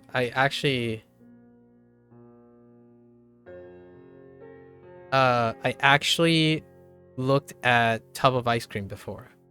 So a tub of ice cream can vary, but generally the tub that is the biggest is 3 gallons. Yeah, see, that this is where it goes crazy, right? Like, so when someone says a tub of ice cream, do they mean the 3-gallon one, or do they mean the 1-quart one? And then typically a tub doesn't refer to a pint. Yeah, I know. You have to laugh about it. It's an English problem too. Like, in both ways is an English problem, right? The imperial unit is imperial, so British English. So it's inherently both a language obstacle and a visual quantification obstacle. Like, what the heck? Who buys 3-gallon tubs of ice cream nowadays? But I have no idea what tub means still to this day when people are talking about it. I don't even know how big cans are anymore. So no worries. Actually, a very, very excellent question, actually. Yes, I should remember some imperial units of daily goods. Yeah, that's basically how I go about it. My to this day, I'm still not quite sure some of the normal weight units, like standardized weight units, as in, like, what's your for food, right? Food daily goods tend to be, in order for me to normalize things, I use the FDA labels now. Your nutritional label. Oh no, it's not FDA. It's I think it's USDA. Actually, one of these organizations, they normalize the labels. So oftentimes when I think about food, I use the labels because the labels are where you have standardized units.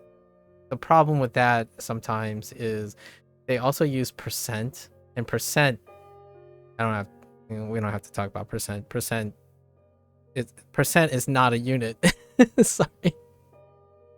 Sorry for all the people I just offended, but percent is not a unit. It doesn't help you with anything. It just tells you relative amounts of things. Like, what I mean is, if you take a percent, it's almost like a ratio, right? It doesn't really tell you other things if you don't have a standard. So as someone who might need to form standards, I don't know what a standard steak is, for example. What is the standard steak in pounds? I'm not even sure if Americans know this. And they will say steak, and they will say, "Oh, that's a steak, all right. That's a normal size steak." And I'm like, I don't. What's the weight of a normal size steak? Why offend? Oh no, I'm joking. Obviously, Joe. I'm joking. I'm joking. But one thing that the United States does very well. When I mean well, I mean use very frequently, is using percentage. And the problem there, obviously, percentage is relative, right? It's a relative thing. So what happens is it leads to a lot of misconceptions in the United States, especially when it comes to nutrition. However, it is a very useful tool for business. When you're selling things, you're often incredibly incentivized to use percentage because percentage obscures magnitude. So, for example, this is your 60% of your daily value of sugar. If you poll Americans, right? I'm not sure about other countries. I'm specifically talking about Americans, largely the people who live under the American like nutrition standards.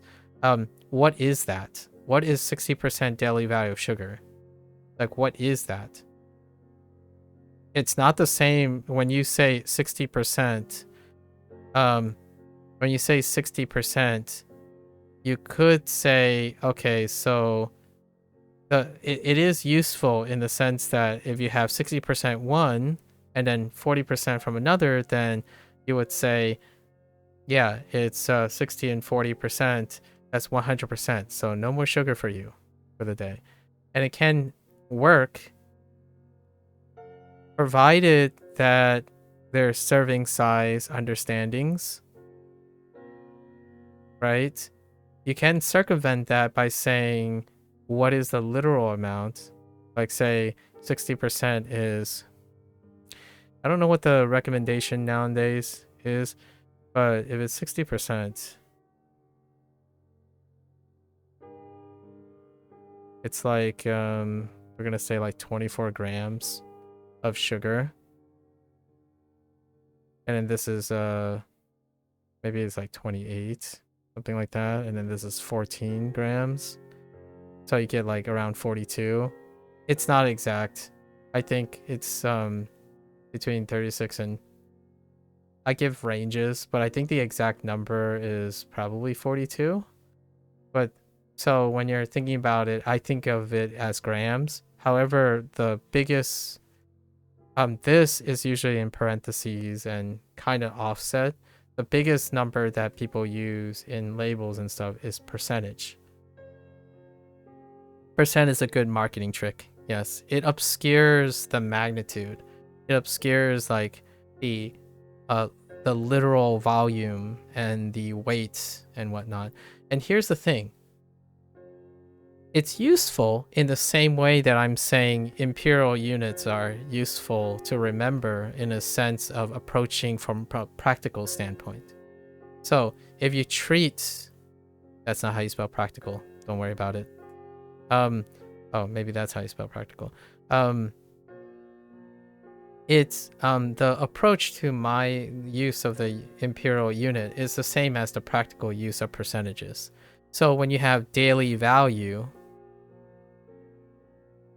is the unit. And remembering the percentage is the practical use. So now when you think about it, it's like, oh, what is the range of your daily value of sugar in cereal, for example? So when you look at the back of the nutrition label, right? When you look at the back of the nutrition label, you're like, okay, a lot of this, now I've seen a lot of examples. I like this cereal, I like this cereal, I like this cereal. Here are the 3 cereals. And we realize that all the servings are anywhere between 10% and 15% of the daily sugar, the type of cereal I would eat. Obviously, you have to cater it to your own cereal preference. But every time I go eat a cereal that has like 60% to 40% or something of my daily sugar, it's too sweet. So that's how I go about it. So I remember specific ranges as well. But now that's only a general ballpark, right? Like, it's a general ballpark because some sugar, like the perception of sweet is relative as well. But generally speaking, like, oh, if I'm eating cereal, where is my normalization of quantity? And it's like 15% of my sugar, maybe. And then you can add other things like protein content and whatnot. It's wild how units factor into all of this. But in the long run, I still go and figure out what my macros are. You know, macros and micros.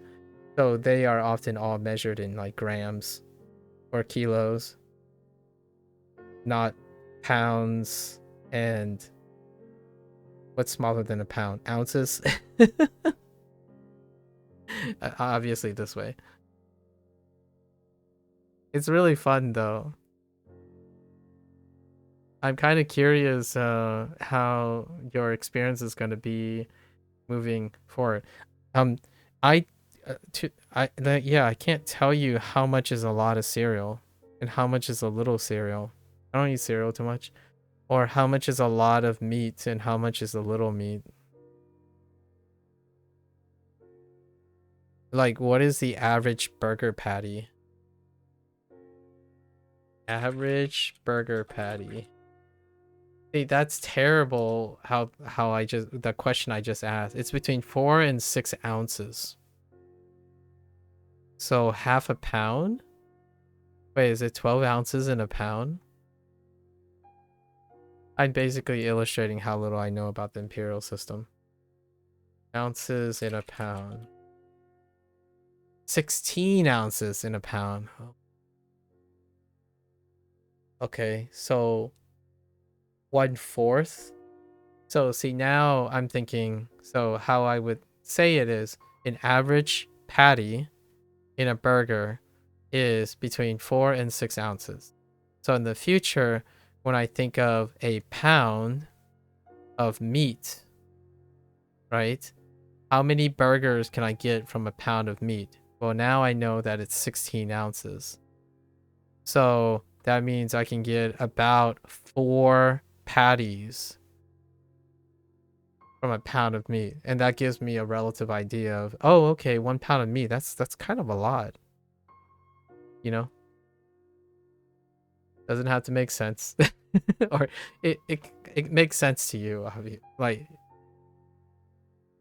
my language learning, I'm basically illustrating my language learning at this point. This is how I am learning Japanese at the moment.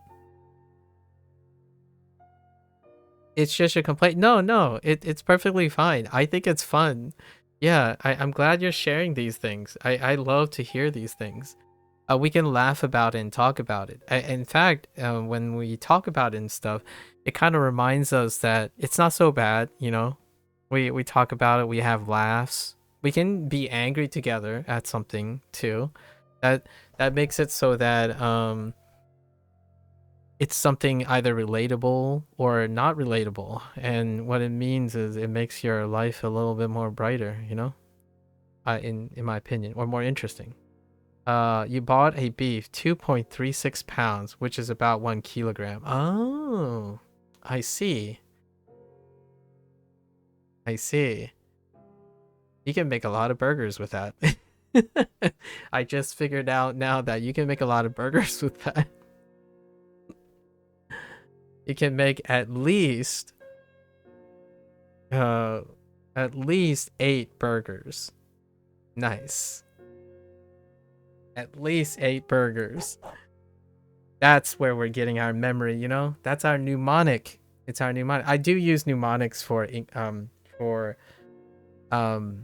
I use mnemonics for science as well. That's how I remember like the key numbers like 0, 25, and 32 and around 70, right? Or like 75 really. And then 273 and 100. I also use mnemonics too, like specific practical uses. Like the reason why I know 0 is because I always have to check the freezer. Right? I check the freezer, check the temperature, it's 0. It's got to be 0. Or below, right? And then when I have an incubator, I have to check the incubator. It's got to be around 25 and just 25 or 32. 25 or 32, right? Or Celsius, but then you would also need to know the Fahrenheit because some incubators are in both. And then you have thermometers that are like the most visible one is the Fahrenheit side kind of thing. And then I run. So I run outside all the time. So I would stare at my temperature. My phone would always show degrees Celsius and degree Fahrenheit right next to each other. So you kind of just get used to that. This is I haven't talked about these things for so long. In science, like when you're doing science, this conversation like between imperial units and metric units come up so often. Like, are we gonna ever? Here's a really wild question. Do you think we're ever going to change time into a standardized unit? Or like what I mean is something that's adherent to the metric system. Because I think this is one thing that it's universal at this point, right? Because let's not forget that 1 hour is 60 minutes and 1 minute is 60 seconds. But the only metric unit here is seconds. Right. Oh, wait. Let's do this. So 60 an hour is 360 seconds, right? If we normalize it, then this is right. It will be 3.6 kiloseconds. So 1 hour would be 3.6 kiloseconds.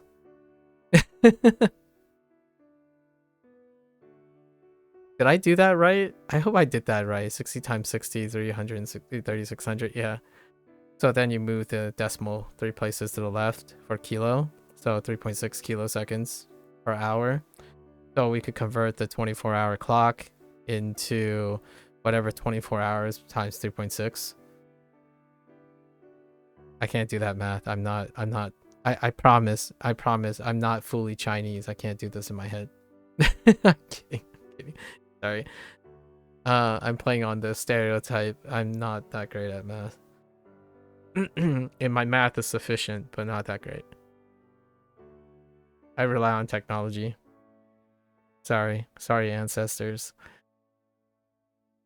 All right, so let's move forward. Let's see. I guess we stick with none. Oh wait. No, we stick with nanatsu. Yeah, nanatsu. Knowing that as long as you know, yeah, nanatsu. Oh, how does this fit? So this is a compound kanji, right? So you would use nana. Oh yeah, because of kunyomi. Yes, that still checks out with that. Yeah, because if it's the same pattern, right? All the readings are the kunyomi reading, which means yes, exactly. That's the rule or the generalization. So nanatsu. 7つ Humor. I think the solution, this sounds really cliche. Humor is such a fantastic solution to making things memorable and all your complaints be less of a negative thing but a fun thing to share. I think when I was younger, I used to get frustrated or get annoyed by when people complain about things. And nowadays, I almost feel like due to the way I approach stuff now, I find it incredibly, it's almost like a thing that I like to do or encourage other people to do because it offers me an opportunity to make that complaint into something endearing. I think when you're able to do that as a person, right, as a person that's not dependent on another person, life becomes increasingly more happy, right? You become a lot more happier when every time you complain about something, you either emotionally be able to be like, oh yeah, you know what? And then you can decide if you wanted to do anything about it. But largely that the complaint doesn't end up being some sort of lifelong source of negativity, right? That's kind of the idea. So nowadays when I see someone complaining, my immediate thought is, how would I get this person to look at it as a complaint, but not in a negative sense, right? And that's kind of like being the enabler, someone to motivate someone. So when someone says, "Oh yes, I don't know what to do. I'm just so bored." Oh, really now? Can you tell me what do you mean by bored? Like, can you describe this boredom? Like, what is it that you hate about this boredom? And let's talk about it a little bit. And it's often my challenge to myself personally. Maybe that boredom's not so disinteresting, right? That kind of thing. If there's anything I can do, I mean, the bottom is they stay bored, or the bottom is they stay hating this thing. That's the you can only go up from there in terms of like the relative scale of someone's emotional state, right? If you're bored, you're close to the bottom, right? So when you make an attempt to describe that it's interesting to understand how their boredom is, it might become interesting. Like, take it as a challenge, right? I think that's what gets me going every day. When I see people's problems, I see them as a problem that I want to investigate and willingly, if they are amenable, to address and or discuss. Obviously not to solve. I'm not going to use the word solve because that would be very arrogant and it would be irresponsible of me to say that I go out attempting to solve people's problems. I offer and be available, and then if they want me to participate, because I'm available, they are more likely to share. And when they share, the problem might go away on its own simply because I'm around, as opposed to being instructional, because not everyone wants to hear unsolicited advice, of course. Hello there, Dark. Hello. What? Okay, so what things do you have 7 of? Okay, what do we have? Nanas? My word. These are your grandma's clones? These are your grandma's cloned. Just think, it's lucky to have 7 nanas. They can all cook my favorite foods for me. Ko, listen, you need to behave. What's more, you have 1 nana for every day of the week, so you'll get your favorite food every day. Oh. What? I need to ask Koichi some questions about this mnemonic. Alright, sure. 7 nanas. Fair enough. First we had the 8 yachts, and now we have 7 nanas. Boy howdy. And then 3 Santa Clauses. A little thing, I'm not sure if you use this, Jiao, WaniKani. One thing that Ko expresses through his work is something that I use as well, is when you make something very peculiar, when you make something familiar, however you throw it into the degree of peculiarity, that's terrible word choice from me. It generally becomes more memorable. So when this is weird, it's intentional. Yeah, it's intentional. I do this too. My stories have twists and turns and whatnot, and that reinforces, like when I was explaining the imperial units, how I remember imperial units or the significance of imperial units with metric. It's a weird explanation. It's using the stuff that you may be familiar with, like pounds, ounces, bottles, cups, and stuff, but the explainer is memorable because it's often peculiar and familiar. So yeah, Ko and I kind of, I don't know Ko, by the way. I don't know any of these people. However, from this person's mnemonics, I can definitely see that me and this person kind of have very, very similar approaches. Duolingo doesn't do any of this stuff, right? Because it's not part of their philosophy. So when I was using Duolingo, it was difficult for me to understand, difficult for me to adapt at first. I needed to work on how to adapt and make Duolingo useful. However, this is at home. This is like, in my opinion, far closer to what I typically do, which kind of makes sense in a way for English speakers to develop mnemonics. I'm not entirely sure if I would say the same thing for other people, but if you're an English speaker, a lot of times predicating on peculiarities, as in like making things seem out of place while also familiar, is kind of very reminiscent of English in general. English is predicated on peculiarities as opposed to rules.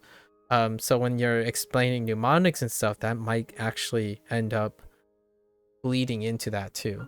And not to say that the basic human condition, I earnestly think the significance of this effect is usually human condition. When something sticks out, it tends to stick out way more than something that is mundane, because it can overlap with other things that are mundane. Not that I also particularly way to memorize English when you were young. Yeah. Exactly.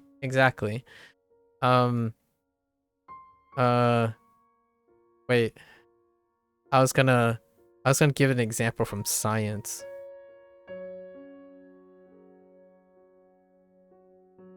No, that's okay. We don't have to worry about it. I have. Oh, okay. I can give an science example. So, I'm not sure if you used this before, but have you ever used pipette tips, like an automatic pipetter? I'm sure you have, right? They would have these slots, right? And then you have like a pipetter that looks something like this, roughly. And then there's a plunger, right? It would look like a pipette tip, and then there's like a metal thing to eject it. And then you have like a dial here. And then you would insert these pipette tips, right? And then you would like pipette. It's interesting, or should I say when I learn things at beginning stages? Yeah, I understand. So these pipette tips, the my basic measurement of smaller volume when it comes to the thing is normalized to these pipette tips, right? And that might seem like a weird thing until you know my background, right? And my background is in molecular biology. So most of the time you would have like one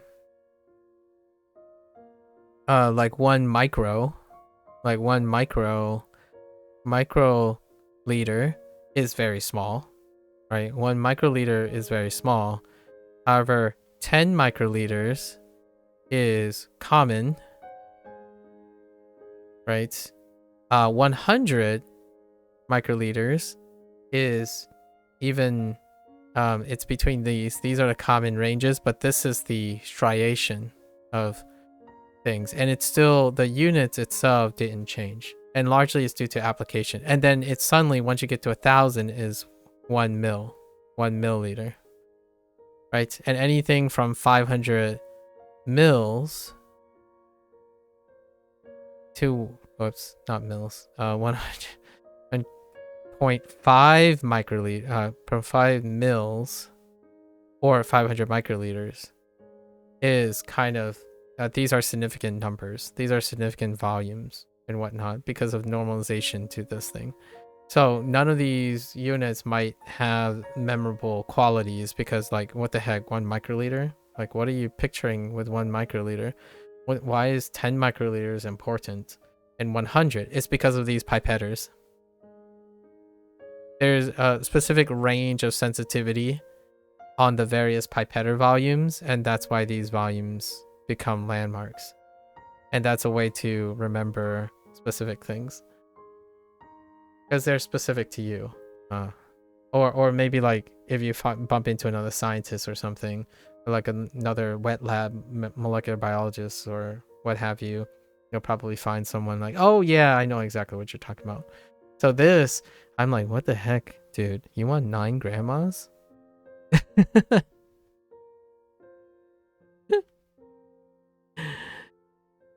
Anyways. Yep. So now we have below. Wait. I didn't check the grammar examples. Yeah, I hope you have your own basis of stuff too, right? Leverage your life experiences at all times. Heck, this would be a great time to learn some Japanese equivalents of the imperial units. No, I'm kidding. I already saw a bunch of katakana for like katakana unit measure because we keep we're on counters right now in WaniKani, interestingly enough. Dragon Balls. Doragun. Gun Boru. Of course, you would use Doragun Boru. Udon? Oh, don't tell me. Did you udon? No, that's in katakana. That's in hirakana. That's fine. To go? Where's to go at? Wait. Oh. Da. Okay, no, that's all that. Wait, to go. How are you fixing? How are you using to go? Shh. Wait. Oh, take Aldo. Oh my gosh, take Aldo is how they're doing to go. Interesting. Take Aldo. Alto. Yeah. Intriguing. His examples are wild. Ko is probably avoiding using too many hiragana words intentionally because you're learning them as you're going. I always found that fascinating because Duolingo had to answer this question too. Where do you start with context if there's nothing there, right? And they kind of leaned heavy on katakana as well, or borrowers, to offset a lot of the volume. Okay, below, right under, beneath, down. Okay, it's the same, so no, and then there's no okurigana. Nope. Yep, that's it.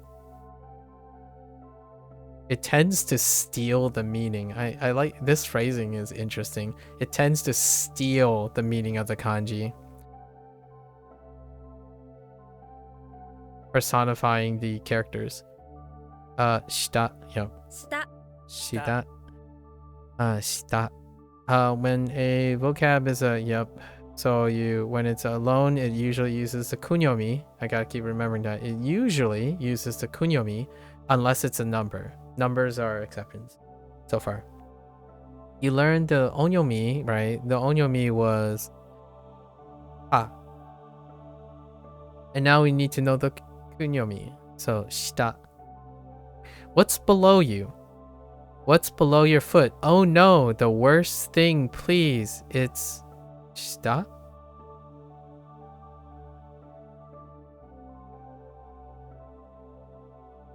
As in, it's stuck?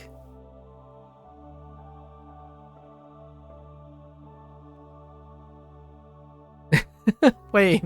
What's below you? What's below your foot? Oh no, the worst thing possible. It's stuck. Yeah, stuck.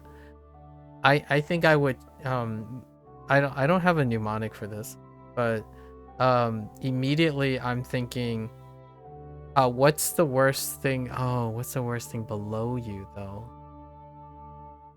I don't know how to get below. I was gonna say stop, as in like if it's worse, you gotta stop, right? Stop. But man, yeah, numbers gotta be special, obviously. Petitious doesn't like eating candy for breakfast. Blair, what do you have to say about that? No, I'm kidding. Cereal, yeah, lots of the very popular cereal, American cereals are definitely basically like candy. The cereals that I typically eat are not that, but they are also kind of expensive and a luxury item as well. Like I like eating mini wheats, like with nothing on it, just heckin' what do you call it? Cardboard and plastic. Not cardboard and plastic. Cardboard and like wood chips, earth.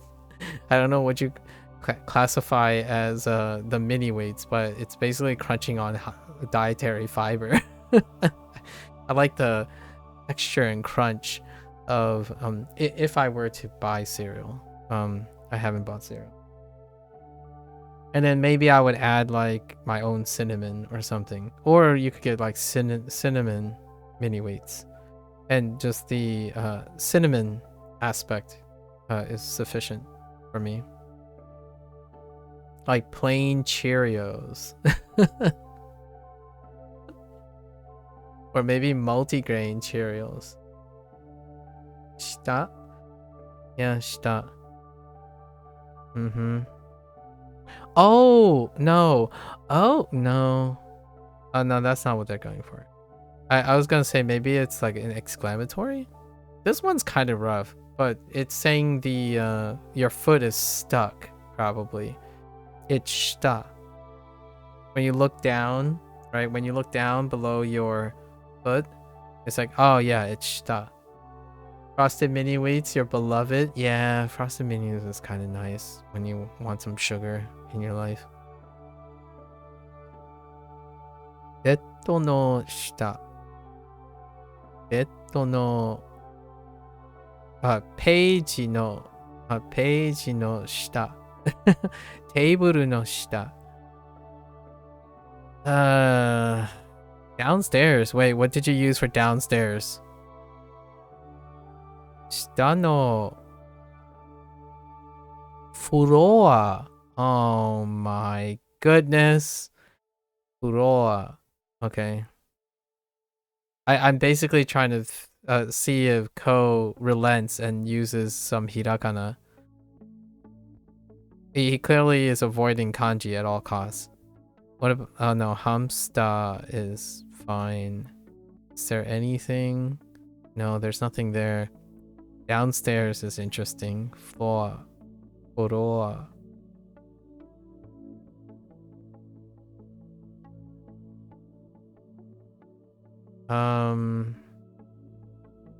Well, we have Yama, so Yama doesn't count.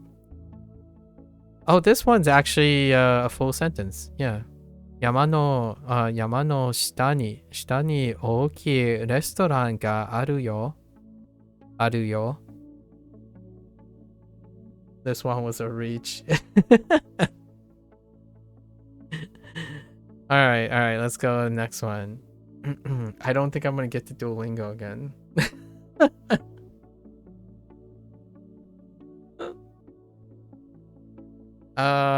We have to do some Duolingo today. We're gonna put in some over midnight stuff today. To lower something. Oh, okay. I didn't think of it that way. Yeah.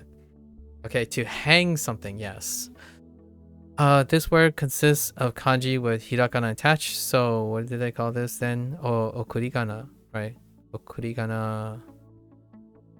Because the hiragana ends with the u sound, you know, this is a verb, the kanji is up below, so the version of this is to put something below you. It's to lower something, it also means to hang something, yes. Such as land from the ceiling. This is a transitive verb. Yep, I see that. And they also identified that it's an ichidan, right? Eru. So geru, eru.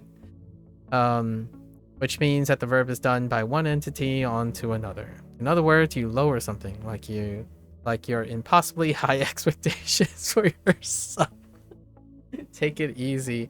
Aw, I think more so nowadays, people need to hear that more than the other way around. It used to be the other way, honestly, but I actually think there's like this vicious prison now, like mental prison.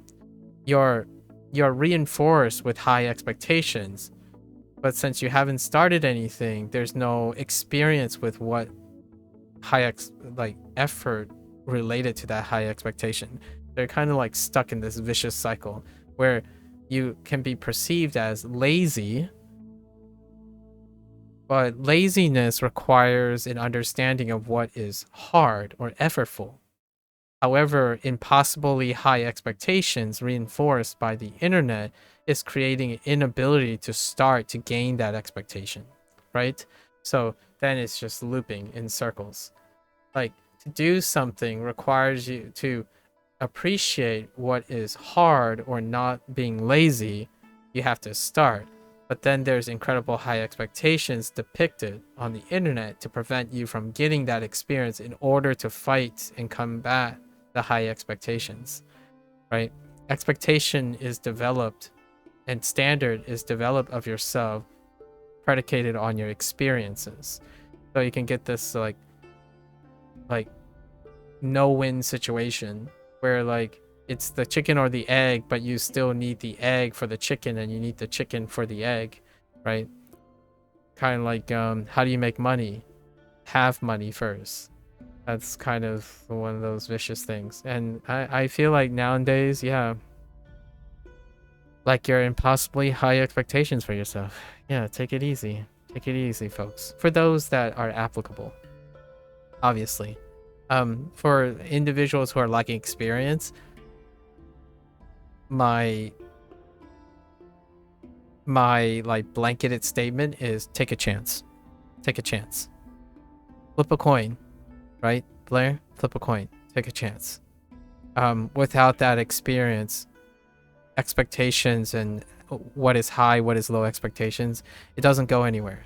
It's so difficult for one to comprehend without actually doing anything yet. And then being bombarded with other people's vicarious expectations and experiences. What else can you trust, right? It's a little scary thought, being trapped in a mind like that. So we got sageru. This is a new word actually. Wherever if Iris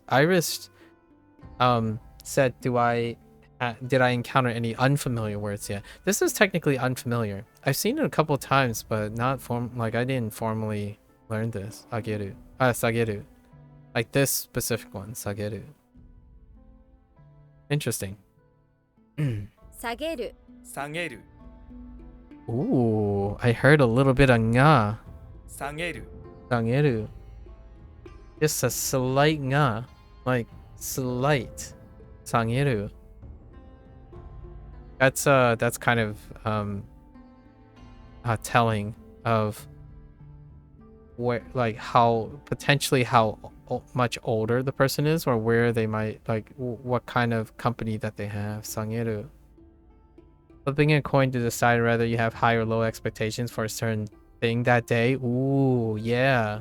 That could help you normalize what you think is a high expectation or a low expectation.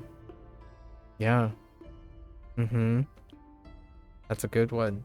I'm putting that Vsauce short into effect.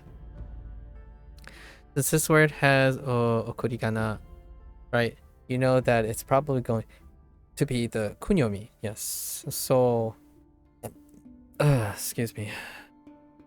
But I don't know the Wait, I do? Do I? No, I don't. I didn't know it was sa. Did I get a sa yet? No, I didn't get a sa yet. Here's a mnemonic. Oh, wait. I didn't get the kunyomi yet. This is kunyomi. You want to lower something. In this case, it's a tree. So you need a sa. I love it. I like it. Lower the tree to the ground gently while you slowly saw it down. I like it. This one I like.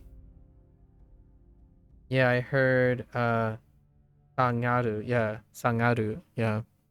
You can hear the nga. You still have expectations, but the standards can change day to day, and that's okay. Absolutely. Without that experience, you can't hone in or tune in your expectations, right?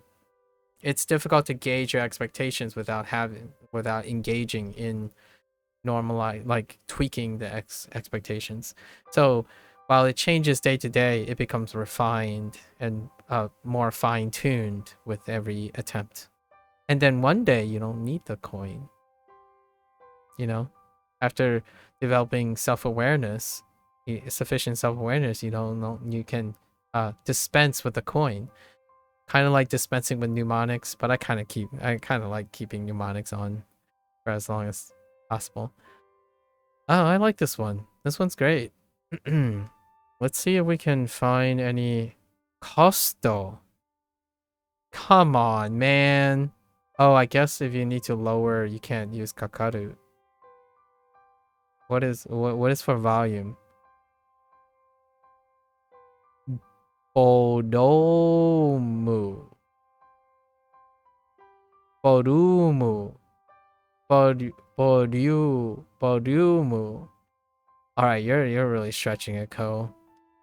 You're really stretching it. Ooh, as hard as you can. Oh, hey. Chikara ippai. Lower? Oh my gosh. Oh, no. That's fine. Lever. Leba. Or sagete. Sagete. Let's lower to one. No, that's fine. Rope. What did you use? Rope, of course. What about perfect? We know perfect. Don't you dare. What did you use for perfect? Chotto ii. That's fine. Neat. Hanging bacon. Bacon? Where's bacon? Oh, bacon. Okay. You're going out? You're going to leave? Good night. Good night, Jiao. Good night. Oyasumi nasai, Jiao.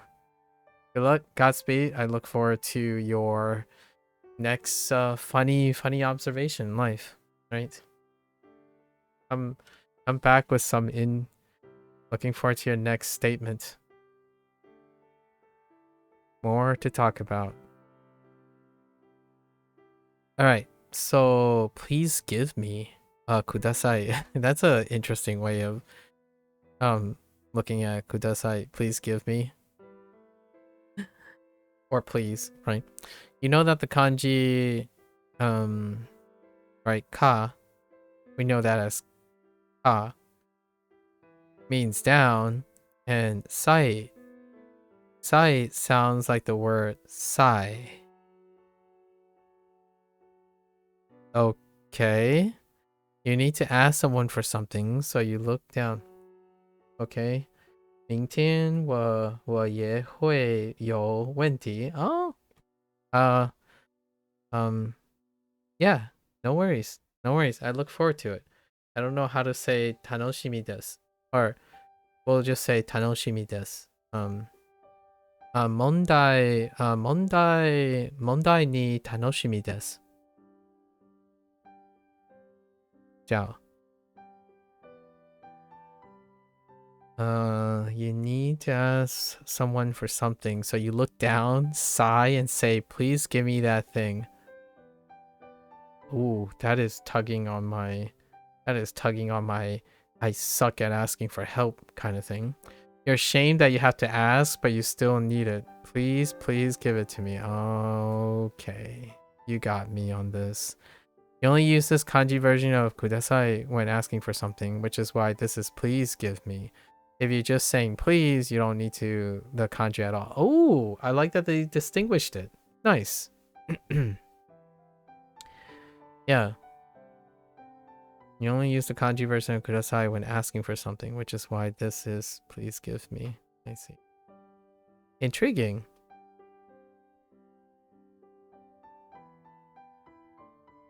Yeah. Hence the ordering thing being kudasai in hirakana. Here's a second instance where they already introduced and differentiate between hirakana only words and kanji use again. So I mean, it seems like Ko is being very diligent on distinguishing the moments that you're using, and then you're already associated with kudasai, the kanji version. Okay, ください kudasai. ください The reading for here is one you haven't learned. Just think about it. Just think about how it kind of sounds like you're saying please. Could I? Ooh, kuda. Nice. And then the sai. Kudasai. Ah, kudasai. Nice. Having this thing, pretty please, could I have it? Alternatively, you already know the word kudasai beforehand. This shouldn't be too hard. Yeah, really. Yes. Nice. Oh, they even acknowledge high frequency words.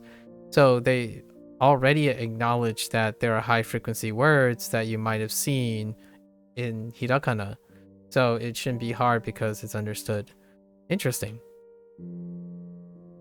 The way that makes using kudasai during food orders makes more sense. Yeah. Yep. Yep. Food orders is great. I think that's a great example. Obviously, that's pretty much like what the second or third thing you learn in Duolingo leaned on that. Every time they introduce like a new thing, they're like, okay, we gotta add kudasai in some way or form. It's like, can you please go up the stairs? Can you please look here? Like, no, as polite as you can possibly be. Kudasai is everywhere.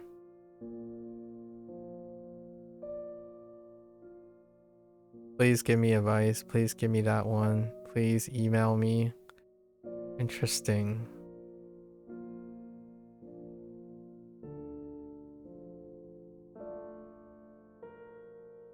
Huh.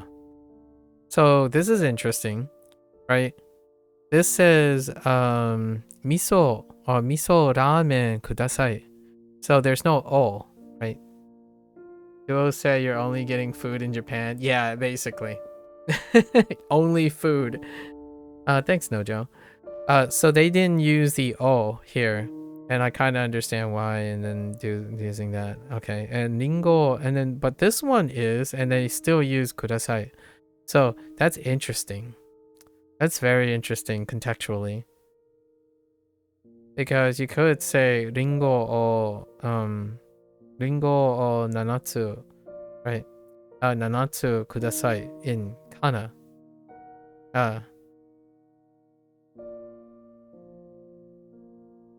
Doka. Doka. What was it? Chibara. No, not Chibara. Chikara. Chikara o kudasai. Oh. Please give me some help. Please give me some strength. That's interesting. Ooh, I like this. This is new. Okay. So I gotta quickly review, right? So Nana, what was Nana's? Okay. So we have, oh no, Nana is just gonna pass, right? Nana is there, you're right, because we have two meanings, largely due to Nana being the exception. So it's like Yong. And then we have 7 Nanas.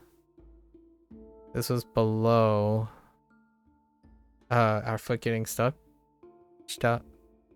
And then this is Sageru.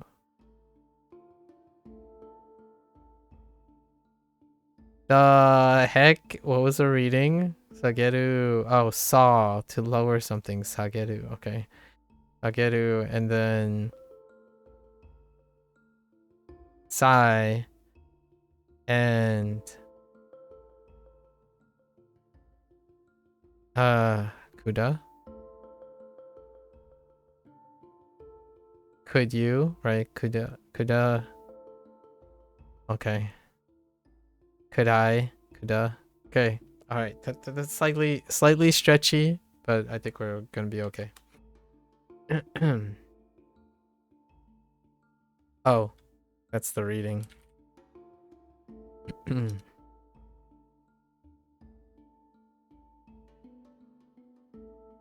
then there's chi, right? Stop.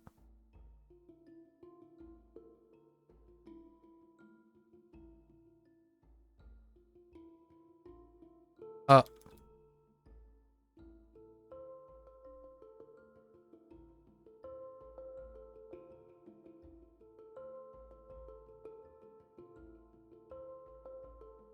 This is the pass. Oh, yeah.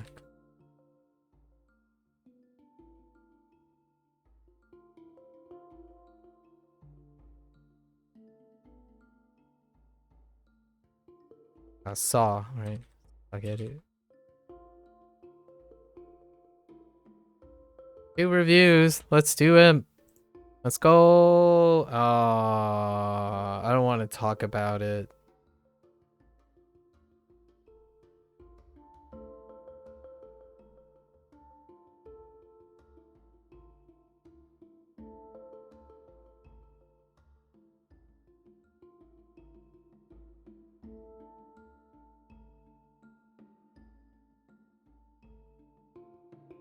What was this? What was his full power? Hooray!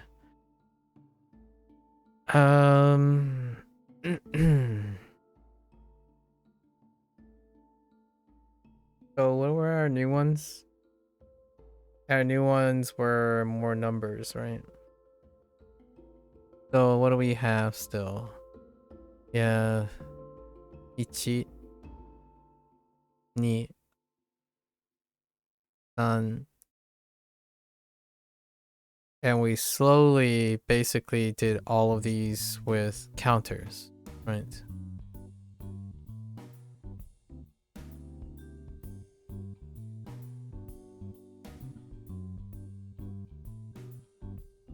So then we got these clusters, whoops. These clusters into our tsu, and do.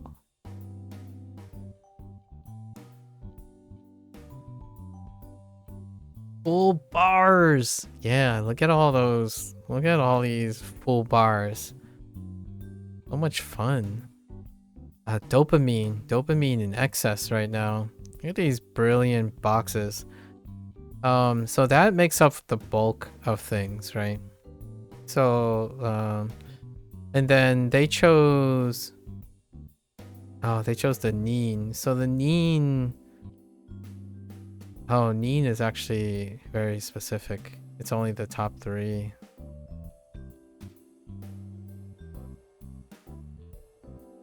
Yes. Whoops. That's the wrong character. No one... Or... It's okay. It was okay looking. What'd you call it? So, right. So, using our tsu, we have hitotsu, futatsu, mitsu, nanatsu. Actually, do we get?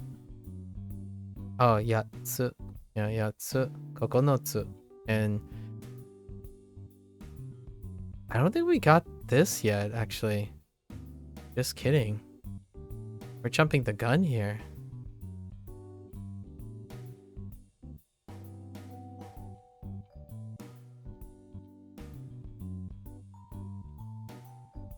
No, yeah, we don't.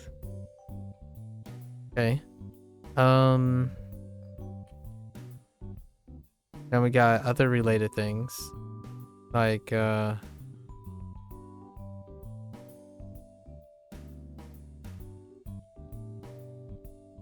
Oki. Okisa.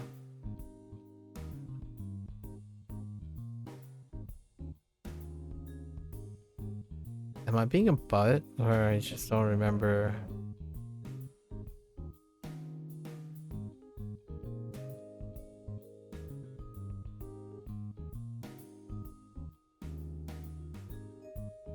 It's fine. It'll come back to me. Oh no.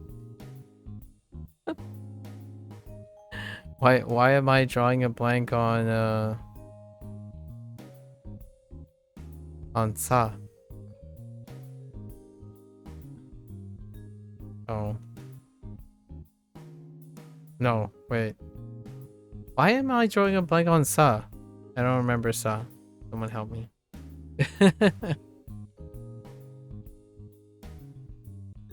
Has it really been that long since I've written sa? Yes, it has been.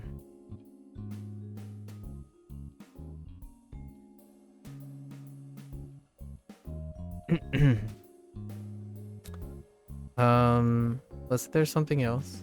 Oh,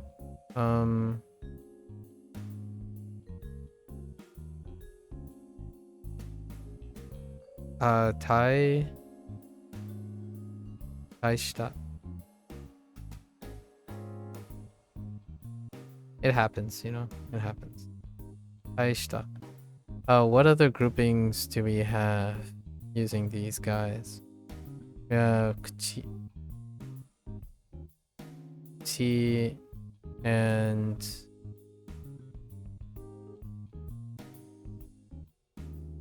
Jinko. And Jinko leads to Jinko. Jinko.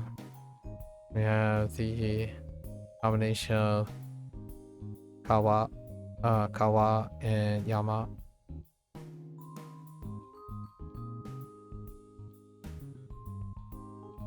Enter, we've got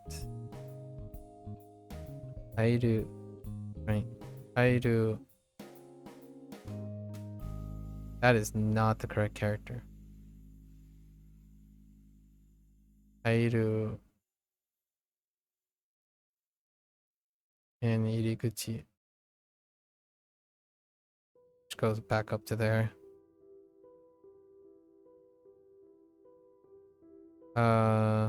Otona. Oops. Oh, Otona, I guess, would go here. At the intersection of... No. I would love to see a web design for this, like a web, an interaction web. Otona. Go have... Onna.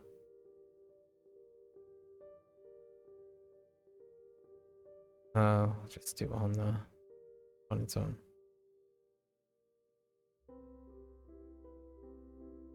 And then Onna no Hito, right? Any other combinations we see through this? Oh, shita. So, and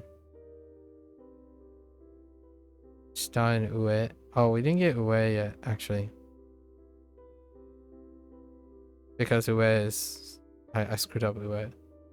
But shita, we have... kudasai.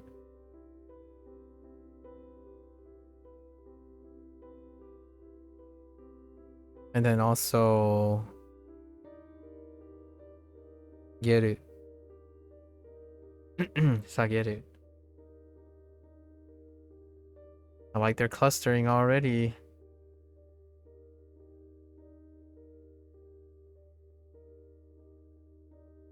And then way from left field, we got full power. Right. Chikara ippai. Ippai.